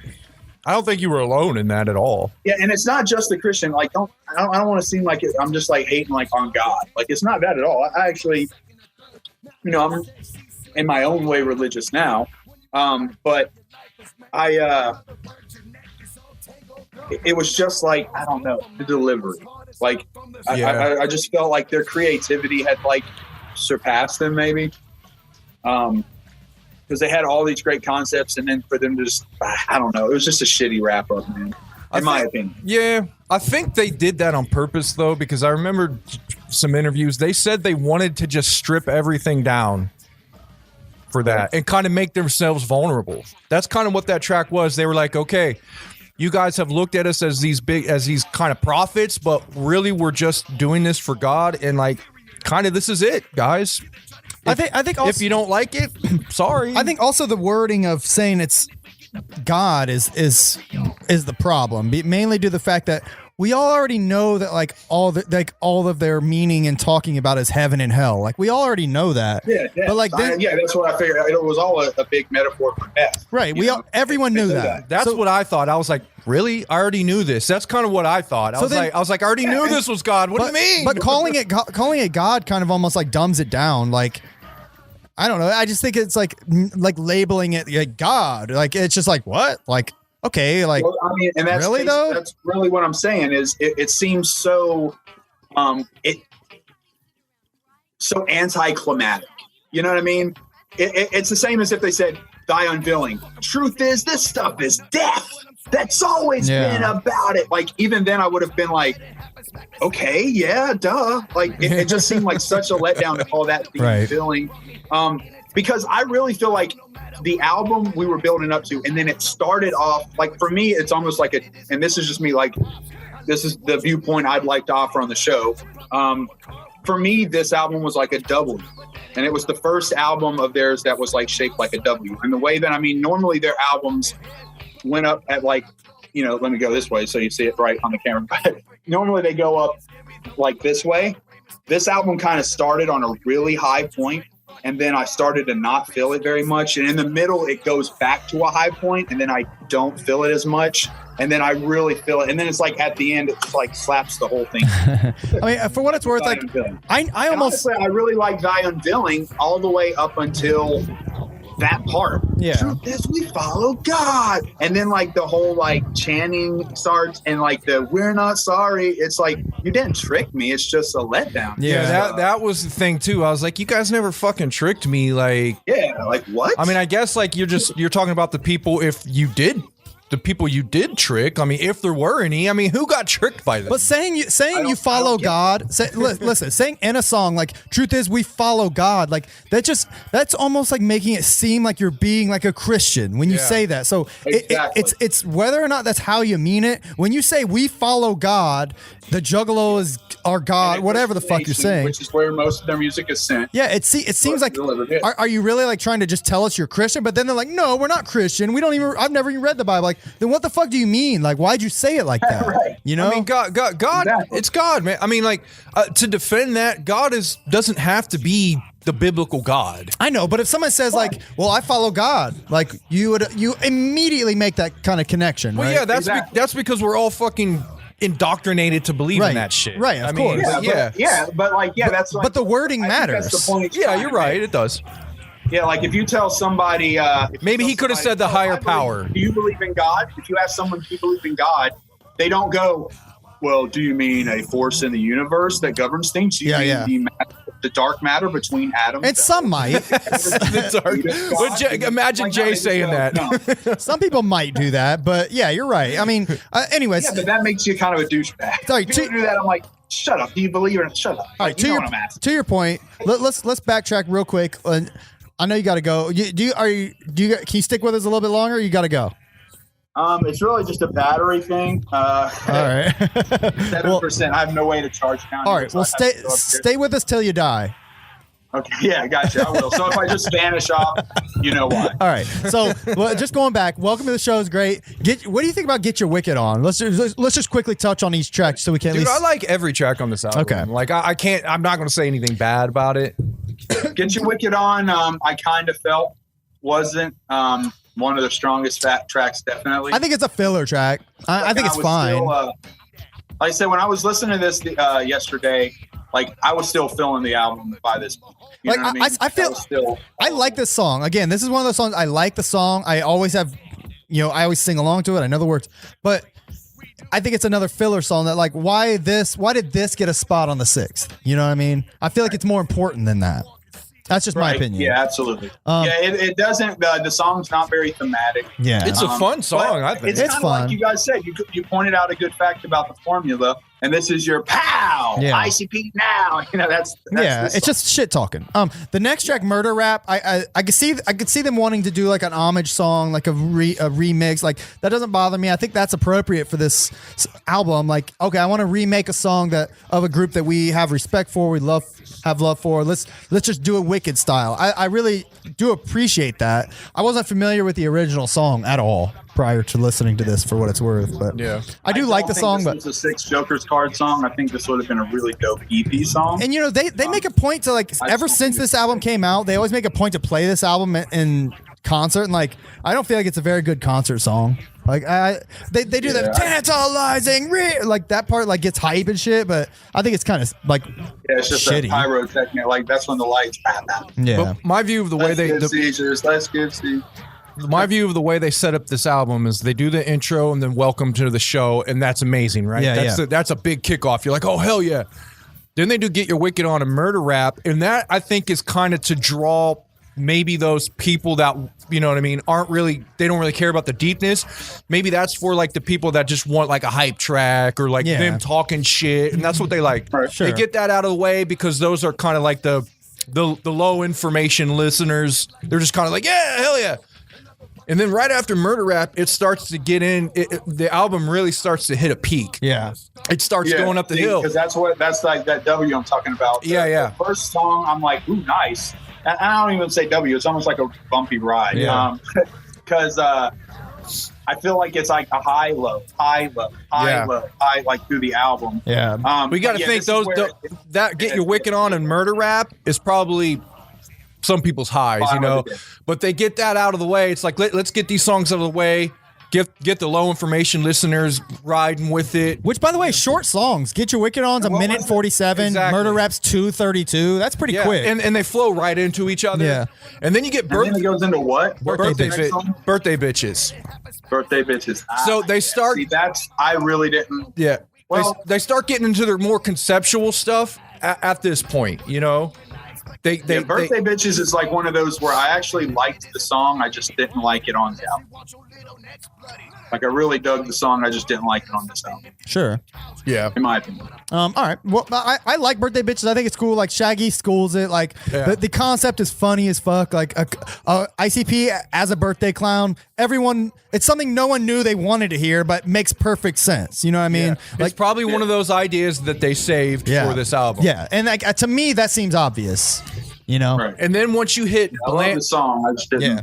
And then once you hit Blam, It Rains Diamonds, The Staleness, and Hell's Forecast, that's when the album really glows and shines as what the 6 is supposed to be. Yes.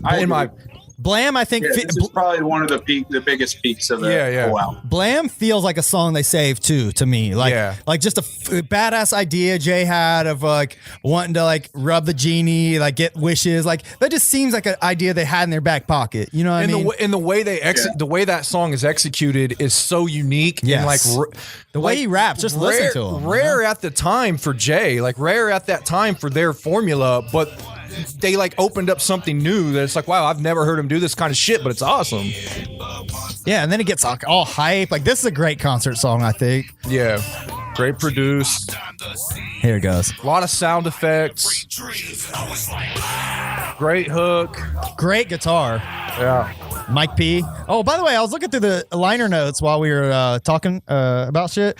It's really interesting. First of all, this is the first booklet, I think, correct me if I'm wrong, but I believe it's the first booklet that ever had all the lyrics.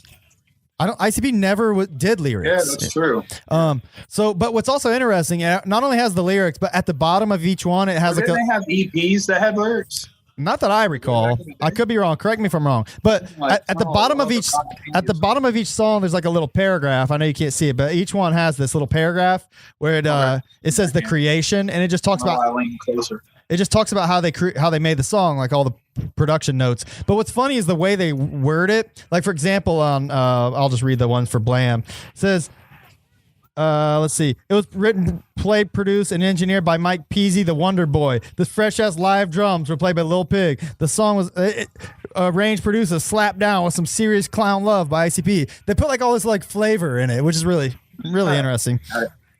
Good shit. Nevertheless, good song. I love this song. Nothing bad to say about it.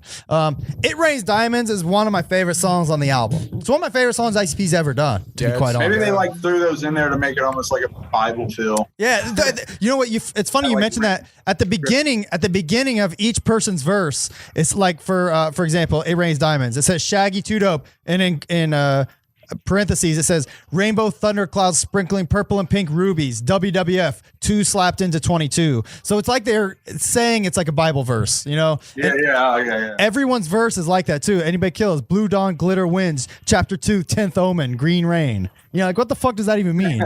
But it's a really cool little flavor they added in here. And by the way, funny ass pictures of like ICP with like chainsaws wearing like that photo shoot was funny. That's when they did that commercial. When they were like they were on ropes. You remember that commercial?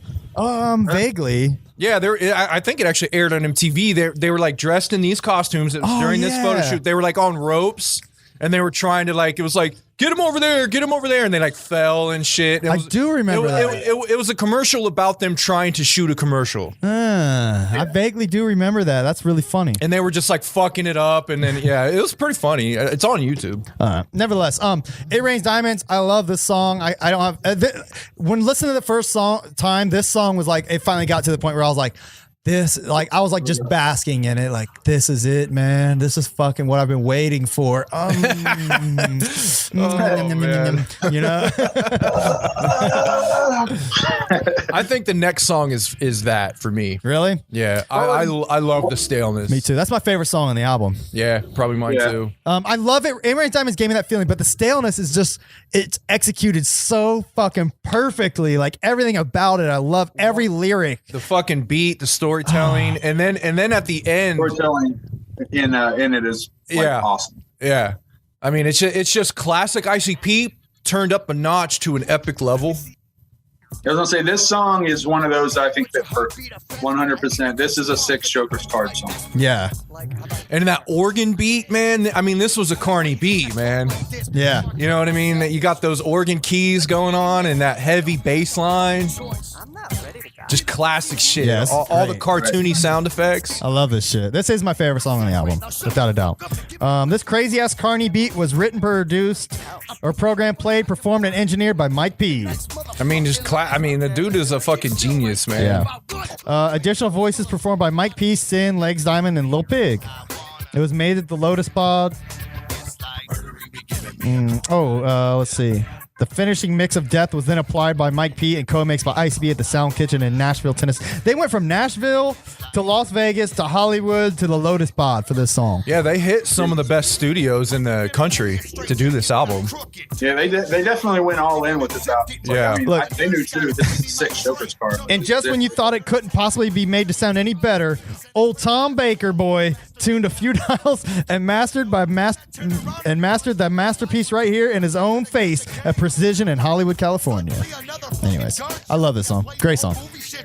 You got me. Just the whole bits, man. You this is a visual song too. You can see it happening. Yeah. Yes. Which is one of the things ICP was so good at throughout their career is truly painting a picture. The words were simple. They weren't like masterful lyricists, but what they did, they were able to make you see what they were saying. And it was, I don't know. It was This great. is a classic ICP song, man. All right.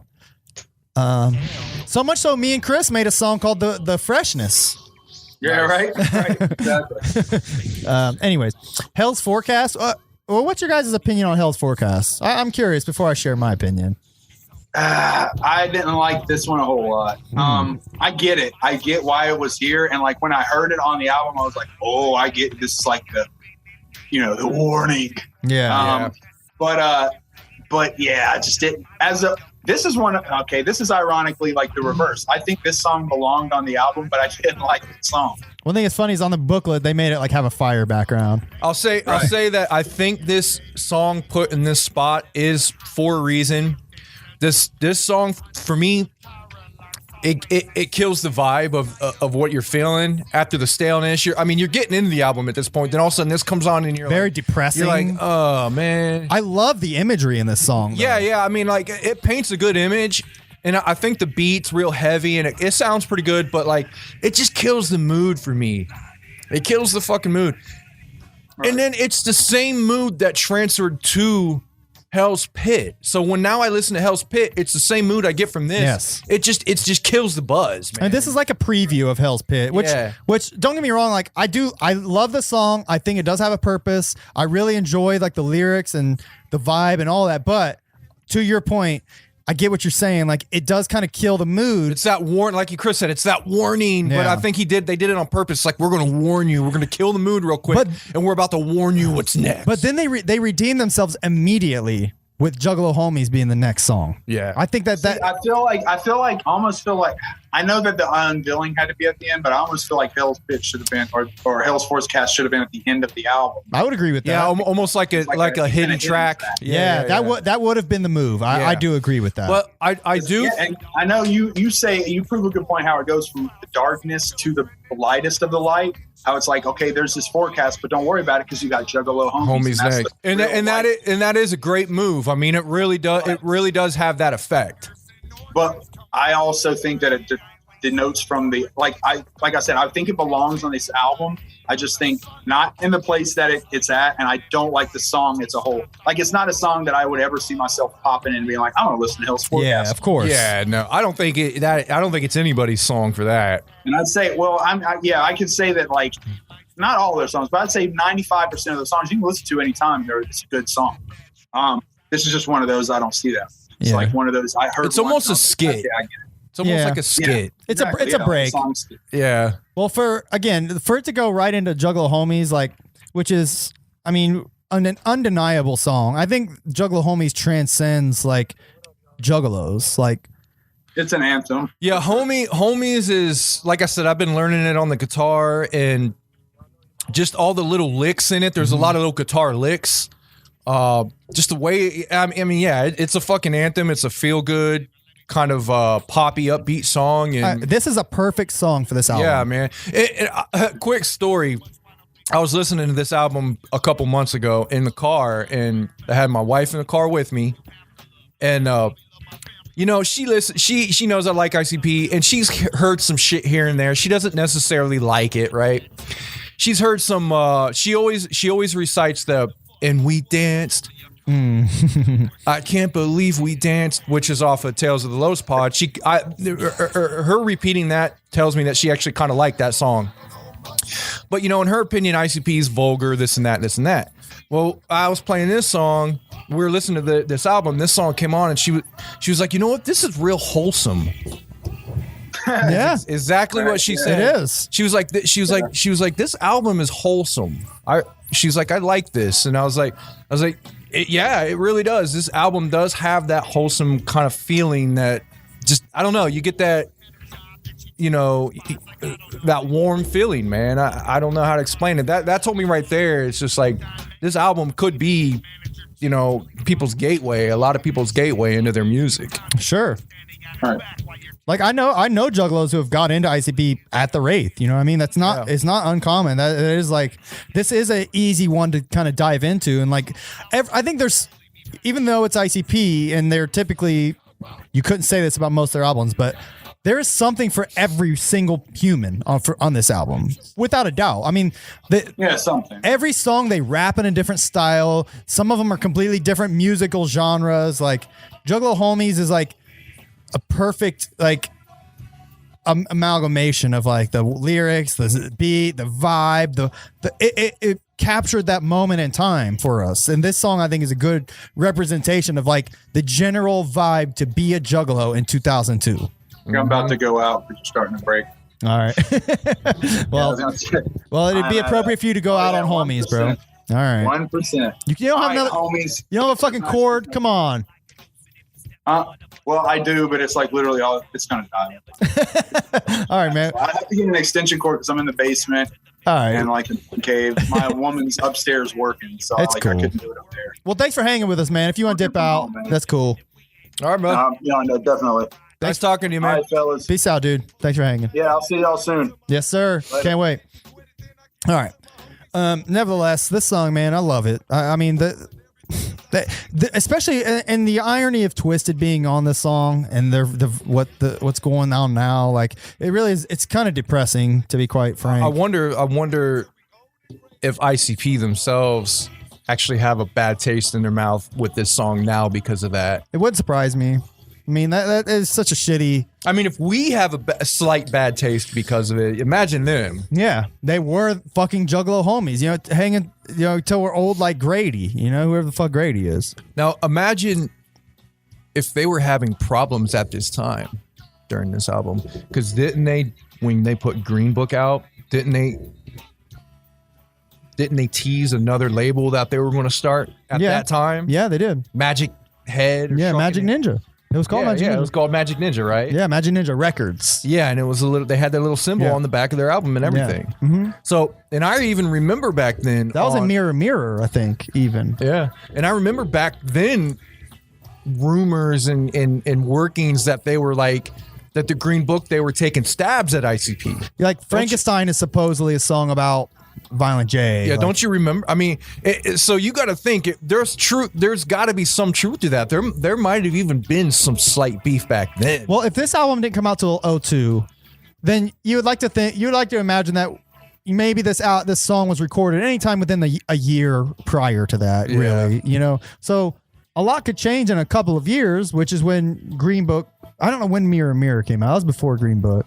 Yeah, Green Book came out 2000, like the next year. Right? Yeah, Green Book was 2003. Yeah, it came out the next year. So Mirror was 2002 or 2001. Yeah, it was somewhere. the same year, man. Yeah, man, it's interesting. I don't know. I like to think that at that time things were still good, you know, but it's a shame. I'm thinking. I mean, the way Twisted is, you got to think they were probably had it in their heads for years. I mean, they probably had it in their heads always. Like I always, when I heard about the record label though, them doing their own label, it didn't even cross my mind of them leaving Psychopathic. It more seemed to me like they were just gonna start their own side label and have their own like little Juggalo groups join them. That's kind of like how I envisioned that going. You know, I never imagined them not being on Psychopathic, especially at that time. No, I don't think anyone did. But like, it was just at that point, ICP were riding so high. Yeah, and it was like, Twisted had to be thinking like, dude, where do we fit into this picture? Sure. I mean, ICP are literally riding the highest wave with this album. But Twisted was in it with them. You know what I mean? They were 100%. They were at that moment. It appeared they that were way. peaking, and ICP was here. Twisted was maybe like right here. Like Juggalos held them to the exact same standard at that time. I mean, it did appear that way, but I don't. The way they talk, they don't seem to think that. They did seem to fall off. Like after Green Book came out. Green Book I think was Twisted's peak. All right. Fan wise, Juggalo wise, in the world wise, but just like around that time, it seems like the Juggalo.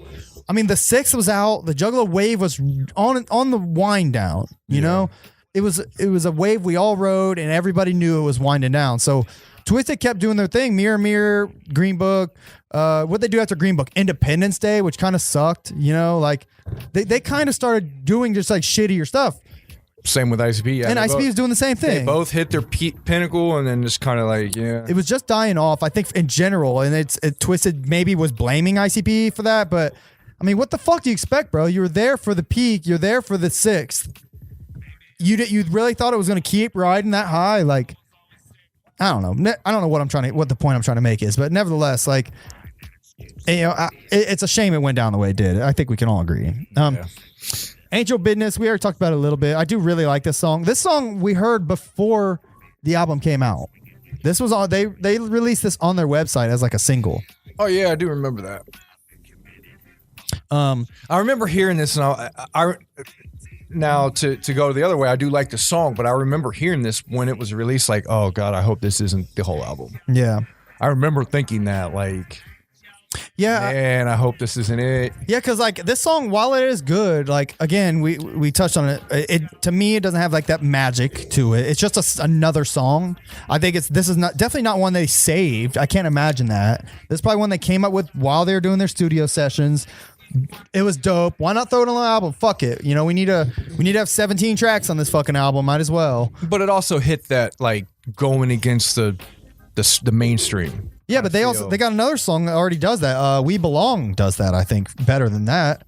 Yeah, but We Belong is a fucking anthem. Yeah, I agree. This was just more of like a diss. Yeah. Yeah, this song was like diss to the whole industry essentially, but great. I mean, listen. It's got the carny sound though. Like Yeah, I mean, through the whole album, it's got this type of shit, man. then there's this weird super villains like interlude thing, but which I don't really care for, to be honest. We belong. That one's got some good J flows. Oh yeah, though. let's go back then. Here, well, so Like, we get just so we can touch on I'm it. a juggalo, juggalo. Oh, yeah, you're right, you're right. You know, I mean, there's some decent flows for Jay.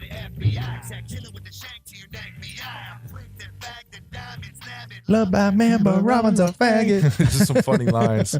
Cancel Jay. He said the F word. Yeah. All right, We Belong. Good song. Let me hear it. All right, it's been a while since I listened. I actually, the 18th anniversary, the Wraith is of age now. The 18th age. I did listen to the Wraith on its anniversary, so it's kind of fresh in my mind. I didn't listen to it prior to this show though. We need to do it if we're still doing the show by its 20-year anniversary. We need to do another revisit. Just yeah, for sure. Which will be in what, 2 years? Yeah, and we'll be big by then, dude. We'll have all kinds of Juggalo love. But yeah, I mean, it's got the what's the dude's voice? Willoughby Rags, Willoughby Rags. Yep. Well, no, Shaggy's voice is Willoughby Rags. Jay's voice, I don't think he ever had like a name for it. He was just like the ringmaster. Big or Chipperwink.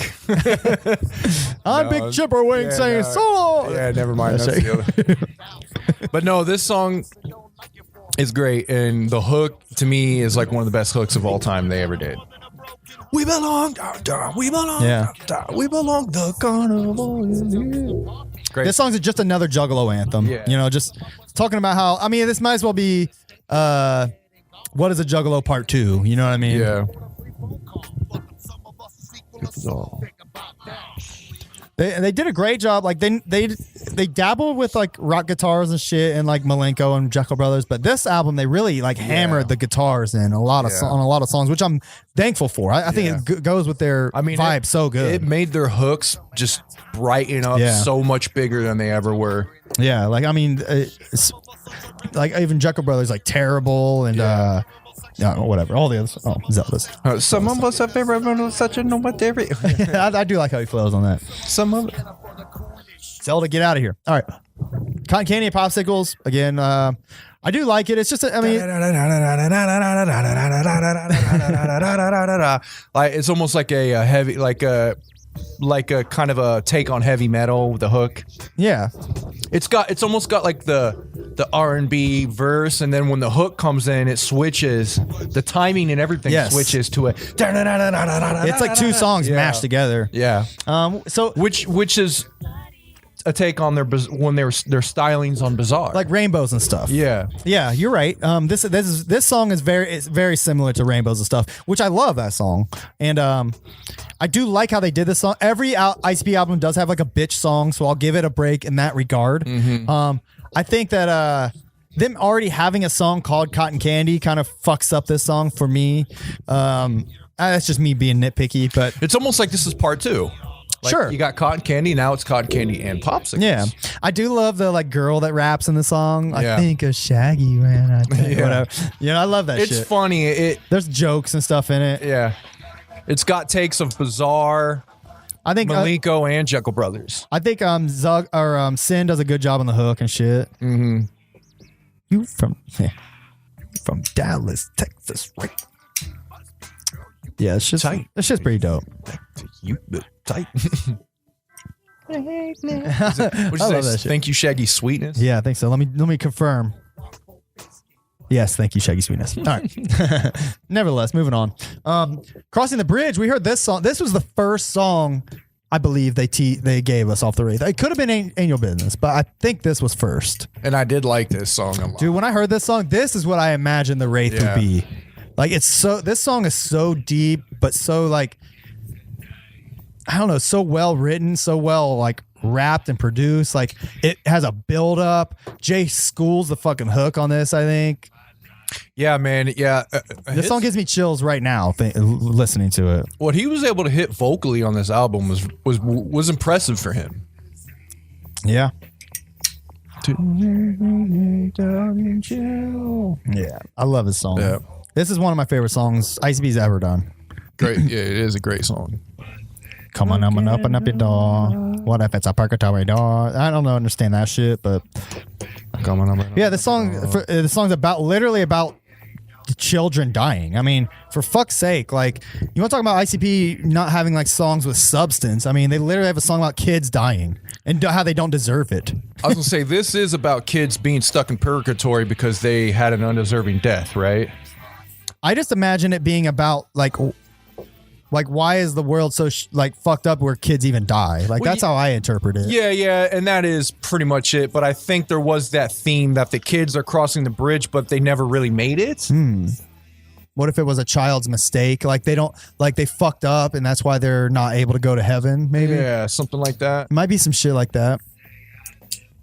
It's definitely a deeper song that I've never really gotten to the very bottom of. Yeah. Knew what it was completely about. I love it. I mean, the shit they say is like, I don't know, so well written. Like, isn't this one of the ones where he said like he doesn't even remember writing it? Like, or I think they talked about it maybe during the House Party Peep Show or something like that. Maybe, yeah. Where they said like they really like this song just came to them. Like, they didn't write it. Like, the Carnival They wrote say it. that about a lot of their shit. That's like, look, guys, it's been 20 years. We don't remember this shit. And I can get agree. Do we remember when the first album and songs we made? Yeah. I mean, some dude spamming our chat. He says, play the music. We are playing the music. It's just we want to talk over it, dipshit. yeah, we can. I mean, Yeah, how about that? we can turn it up a little bit here and there, but we try to. We're you know, it's a podcast, man. It's a discussion. Yeah. But yeah, no, Crossing That Bridge, great song. Great fucking song. I agree. All right, moving on. All right, we're going to wrap this up. We're almost at 2 hours, bro. All right, so the next song is Raven's Mirror. This song I never really understood. Like, I like it. This really is 2 songs mashed together. It is a great song. Literally 2 separate songs that they fucking put together, it seems. This must have been just like, I don't know, man. They were just on a wave, like, yeah, and they're just writing and threw some shit down, but it came out great. Yeah, like this song's like one verse they're rapping about like murdering and killing, and the other one they're rapping about having been killed. Yeah. Like, that's kind of like, it's just the Raven's mirror, both sides of it, I think is what they're going for. Yeah. I don't know. Good help, motherfucker. Some good lines. Yeah, I agree. I do like this song. The beat, to me, is what really gets it, man. It's got that... Settle down, not Slim. I'm just fucking with you, bro. He said, "One, I'm not spamming." I'm just kidding, dude. It's all right. Yeah, man. Thanks for letting us know you couldn't hear the music. I really didn't know. I thought you could hear it a little bit. All right. Anyway, sorry. No, all I'm saying is the beat reminds me of that early 2000s kind of hip-hop. Okay. Because at this time, in the early 2000s, there was a lot of producers that were making beats that sounded like this. You know, I never understood what he means by, Jamie Madrox rapped about something like this. Yeah, I don't know either. He's talking about like being buried alive. Being buried alive. Isn't there a fucking song, Buried Alive? Bury me alive. That's it. That must be it. I never really made that I wonder, connection. is that it? I don't. It has to be it, dude. I mean, that song's not even about being buried alive, but I mean, the song being titled "Bury Me Alive" kind of. He's like, I remember Jamie rapping about something like, you mean Buried Alive, when they like it was like a huge hit they had? Yeah, I guess so. I really love that song too. Shout out UFCD on Studio 17. We got to get you guys. Oh yeah, I remember I did chit chat with you guys about getting us on. Yeah, sorry man, we're just so inactive in general that it's hard to like work that kind of shit out. We're gonna try harder. We'll be trying. Been like what, 3 months again? Yeah, since the last time we did. Yeah. All right. Anyways, Raven's Mirror, good song. I don't have much else. This song to me is kind of a filler song though. Yeah, still good. Yeah, it's one I don't skip, but yeah, I would agree. I really like the Wraith though. This is a good song. They do a great job of like explaining it, and they kind of flipped it on its head. Like they normally do the title track. Yeah, is like track 1 or 2. The beginning, yeah. So they did it on Ringmaster. They put it toward the end, but that song, it's too much of it's a good song. It's too much of a downer song to put in the beginning. I can see that. Yeah. Yeah. It makes way more sense at the end on this album. Yeah, I agree with you. They did right. This could have been the final song. Like no one asked for or needed the unveiling. Yeah, but this is another low where they hit, and then the unveiling kind of turns it back up to to a uppity vibe, a positive vibe. Yeah. Think of what the Unveiling What You Want. It is an upbeat, positive kind of feeling song. Sure. More of that epic, styling type of shit. Which I don't know, man. I thought I had the same kind of thoughts you and Chris did with the Unveiling back in the day. Just kind of like, this is it. I already knew you guys believed in God. Like, I don't like, who cares? Like that didn't need to be said, in my opinion. But now that I listen back to it, it is a big deal because people look down on people who are religious, and that's them almost. It's almost like them coming out. Yeah. Like telling you like, we believe in God. Yeah, this is what we really care about. Yeah, I feel that. It's kind of a coming out of the closet type of deal. It's a personal song in that regard. Yeah. I appreciate it for that reason. And I really think Jay wanted to make himself vulnerable in this song. Like, this is me. Yeah. I feel you. I love the guitar and shit, by the way. Yeah, right now. Like this shit, like it gives me like just good vibes. I might have to try to learn this one. Yeah, that'd be sweet. Seems pretty simple. They got a long dedicated to the butterfly thing in the back of this album. Have you ever read this? I don't know. Is it just the story that dedicated to the butterfly story? I don't know. You want me to read it? Can. You want to do that? Yeah. You interested in that? If it's the story of them when we were kids and they had the butterfly and stuff, it's in his book and I've heard it. Yeah. But yeah, go ahead and read it. It's pretty long. All right. I was maybe 7 years old. My brother Rob was around 9, I guess. We were outside playing in front of our house in suburban Berkeley, Michigan. I remember it was a regular summer afternoon. We were hanging out in the yard or whatever with my brother when my brother Rob screamed, "Joe, I caught a giant butterfly. I caught a giant butterfly. Hurry up and get the jar." I grabbed the jar off the steps and ran over to him. Somehow, some way, we'd actually managed to catch one of them big ass, pretty orange, yellow, and black butterflies right out of the sky with our bare hands. Unbelievable. If you remember anything about being a kid, you remember them things are uncatchable. They'll fucking sit there and dance slow motion in the air style right around your fucking face while you bust your ass trying to catch it. Somehow on this regular summer afternoon, Rob happened to scoop it right out of flight with his bare hands. Hurry, get the jar opened up and ready. I can feel its wings trying to get away. Finally, we had it safely and sound. Sorry, I keep fucking this up because they keep putting thy. Finally, we had it safely and sound in the jar with the fresh poked holes in the lid and everything. We knew we'd better let it go soon, though. We looked at this creature as an animal more than an insect. Plus, being that age, the animal was more than just a bug to us. It was our homie. We decided we would just have it spend one night with us, and we let it go in the morning. Plus, we figured a whole family of giant butterflies might even come looking for it if we didn't. I mean, this butterfly was so big and colorful in that jar. It even looked like it had fur on it. It was absolutely awesome. That night, as usual, it was hot as hell in our bedroom, so we took a fan and pointed it right in the holes of the butterfly's jar. We didn't think much of it at the time, other than hopefully the butterfly would be comfortable while spending the night with us. The following morning, much to our sadness, the butterfly was dead. Our guess was it had to be the fan blowing on it all night. We didn't mean to harm this beautiful giant butterfly at all. We were painfully crushed. We had a funeral right there in our backyard for it that morning. We buried this in a little empty box on top of some napkins and stuff. As we were paying our last respects to the butterfly, both me and my brother Rob made a vow. Right then and there, we made this vow. One day, we'll both make it to heaven and apologize to the butterfly face to face. We made that vow when we were just two little young-ass kids, but what better time than then? That was us at our cleanest and purest form. We were so loving, only because we were so untouched and unscathed by the real world. The yard was the only world we knew back then. We didn't know any negatives or realities even, because the font on this is fuck too. Sorry guys, because they're kept from most children. We're at our cleanest points that morning, ready for the world with our first vow and goal to complete in life. Almost done. We didn't know the difference between white, black, or Asian people, boys or girls, East Siders or West Siders, Jewish or Muslim people. None of that shit mattered to us then and still shouldn't. We just looked for smiling faces back then, and we still should.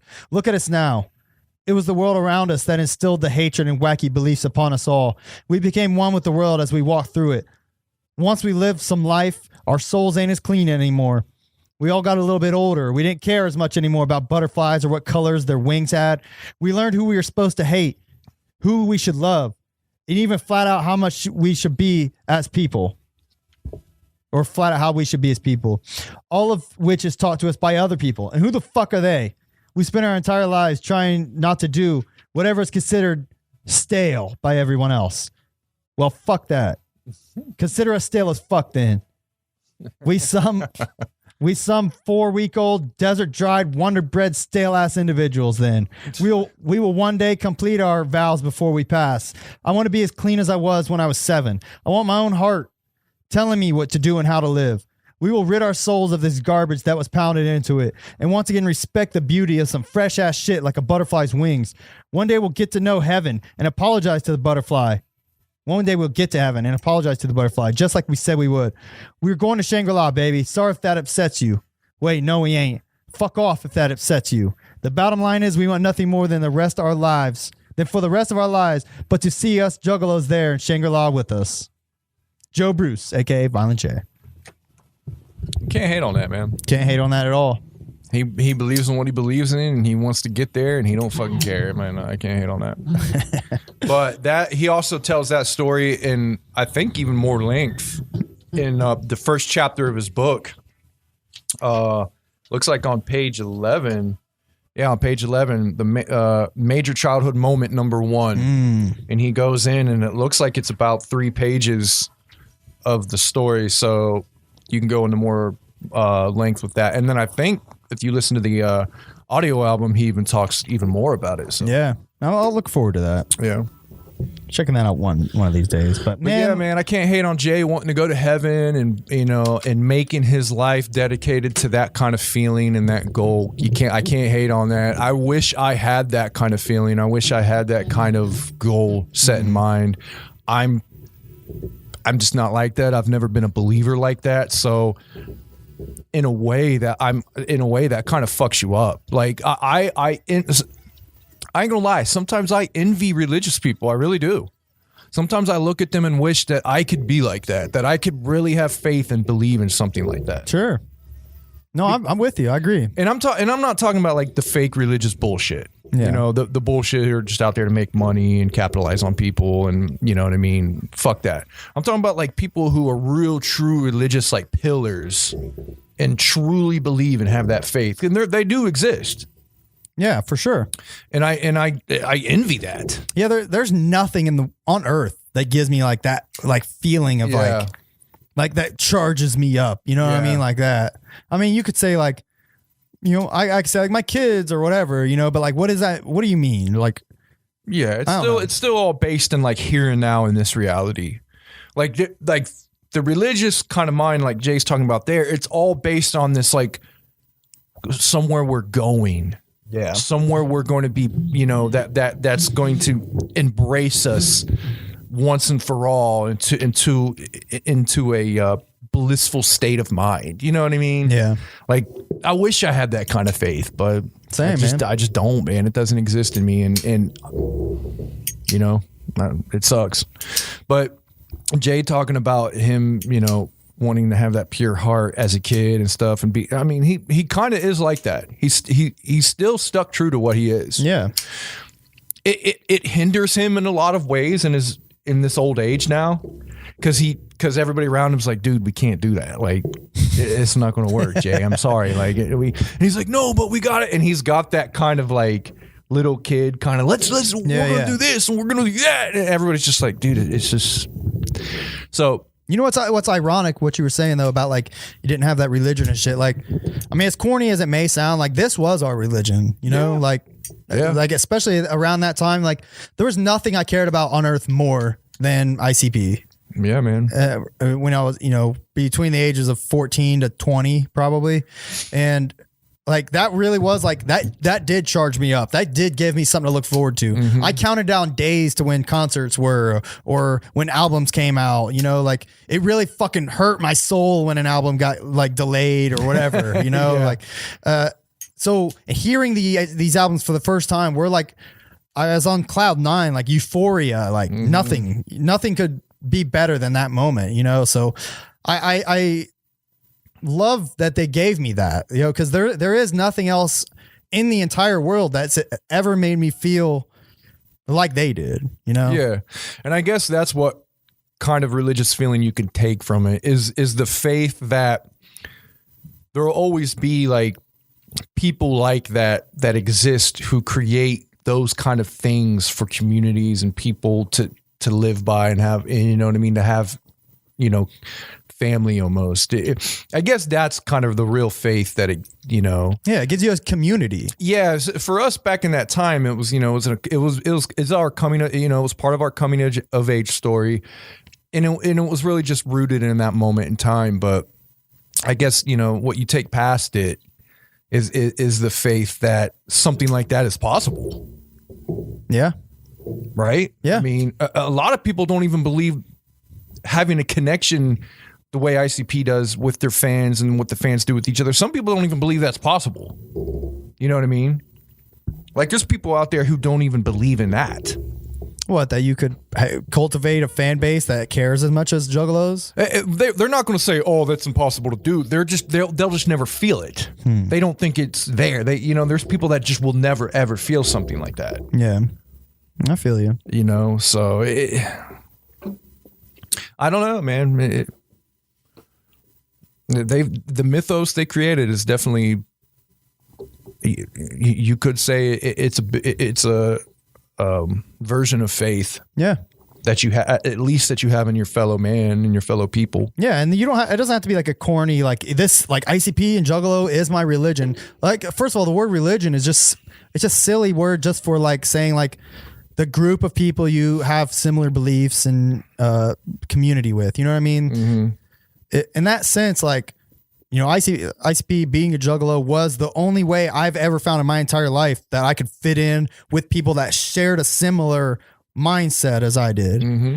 And, you know, I really did have that feeling for that amount of time, at least. You know, you just like anything, you kind of get older and realize that there are other shit that matters more than that. So and to your point, I do envy people that stay able to like keep that like childlike belief in religion and get that charging up like we used to get. You know what I mean? Like the ICP doesn't unfortunately do that for me anymore. There's nothing that really does though. You know, to their credit, it's not their fault. Yeah, it's just me getting older. Honestly, in my opinion, what ICP had during those years was a very wholesome thing that brought people together, and it was a warm feeling, and it was a good wholesome thing that there's, in my opinion, the world that we live in now, there's no room for that. Like, that's too good to exist in this world now, in my opinion. Sure. So I'm literally on the opposite spectrum now. I don't think there's fucking shit left, in my opinion, for me in this world that'll ever be like that. Besides my own family and friends and stuff like that. But like, I'll never have a connection to a fucking band. Yeah, man. That opens my mind to like that kind of faith and feeling ever again. I would love to stumble upon like that, just that feeling again, you know, like, I don't know, just with anything. It doesn't have to be ICP again, but you know, whatever comes next, like I'm with you. I can't imagine something affecting me that much. It's hard to think what comes, you know, like what comes in. I know people are going to be like, well, what are you talking about? What about when you go see your family and stuff like that? And it's like, yeah, I mean, of course. Yeah. But does everybody love every member of their family? No. No. Fuck no. I mean, there are certain people that you might get that feeling with, like, oh, I'm going to see this person, man. I really like them. Hell yeah, that's going to make me feel good. And it's going to last for a couple hours. And it's, you know, ICP was like this everlasting thing for like a whole era in your life, you know? And it's just like, there's not a lot that can compete to that. Not just ICP, just the feeling of that community. I guess the closest you can have, you know, once you get to be older or once you kind of snap out of the spell that you may have been under, you know, as a young man, closest you can get to that is probably like creating your own version of that. Yeah. You know? Yeah, I agree, man. Your own creativity, and really, it really just comes down to you have to make it and find it for yourself. Yeah. There's never once you grow out or break out of what other people can do for you, which they really just kind of led you to something, and you created that feeling for yourself anyway. They obviously helped and gave the background and you know, gave the platform to interact with. But once that's taken away from you, and it really happens when you get older and you have to have responsibility and things change and the times change, you have to find it for yourself. Yeah. And that just comes down to everybody, man. If you don't find something like that for yourself, it's going to be a long road for for life. You gotta have something to look forward to. Literally, something to look forward to. Something, and it's something that you have to create in your head. Yeah, that's important enough. Even if you have to do it every day, something small every day, you have to have something to look forward to. Yeah, you have to have something that gives you that feeling, you know. And for something like ICP, it was on such a big, grand scale that it was just that looming feeling over your head. It's like, I'll always have my Juggalo family. Yeah. I'll always have ICP making albums and creating this soundtrack for us and this feeling, but not really. You know what I mean? Mm-hmm. Yeah, they're still there even now, but it's not really the way it was. Yeah, they're just doing their job. You know, like they're not like I'm not like following them like they're the fucking Pied Piper anymore. Yeah. Like they're kind of doing their own thing, and maybe some people still are doing that and getting that feeling. And I envy those that do. Yeah, that's what I was about to say. If you have that feeling, if there's still people out there that have that feeling, man, I envy that. Hold on to that. That said, don't get me wrong. Like, I mean, if I were to like pick up the phone and see like Violent J was calling me or something like that, I'd geek the fuck out, and like it would be weird, and like I still have that kind of like childlike wonder about them, just in general, because I feel like I know them and they've been such a part of my life for so long. But it's not like I wouldn't look at them as like the gods I may have once looked at them. You know what I'm saying? That's all. Yeah. All right, man. You ready to wrap this shit up? Yeah, let's do it. I think we did this album justice. Do you? Yeah, I mean, what going on? A little over 2 hours. Yeah, 2 hour. Yeah, I think we did too, man. Hell yeah. All right. Let's see. The OGs think that the family era can be revived or delusional. I would agree with you. Yeah. Nevertheless, man. Thanks for hanging out with us. If anyone's made it this far, we appreciate you chilling with us and vibing to the Wraith Shangri-La. Hopefully next episode we'll be able to talk about Wizard of the Hood. Sound like a plan? Great album that also gives me that feeling. Yeah, it was still right in that still in that same wave. That nostalgic feeling, man. and that is when we're talking about that feeling lost. When I go back and listen to these albums, it's nostalgia for the most part, but that feeling creeps back for that moment, Yeah, and that's one reason why I really like going back to this stuff. And that's why we do this, It's these were like formative, very memorable years of our lives that we should celebrate and look back upon fondly, and I always do. Yeah. So this is always a good time, and I hope other juggalos that are watching feel similar. Yes, sir. That's the whole point of this. All right, cool. Ready to shuffle the fuck up on out of here? Slide it right back into the deck. All right, we see y'all next time on Deck One Down. Peace out. We'll never die alone. Juggalos will carry on. Swing our hatchets if we must. Each and every one of us. We'll never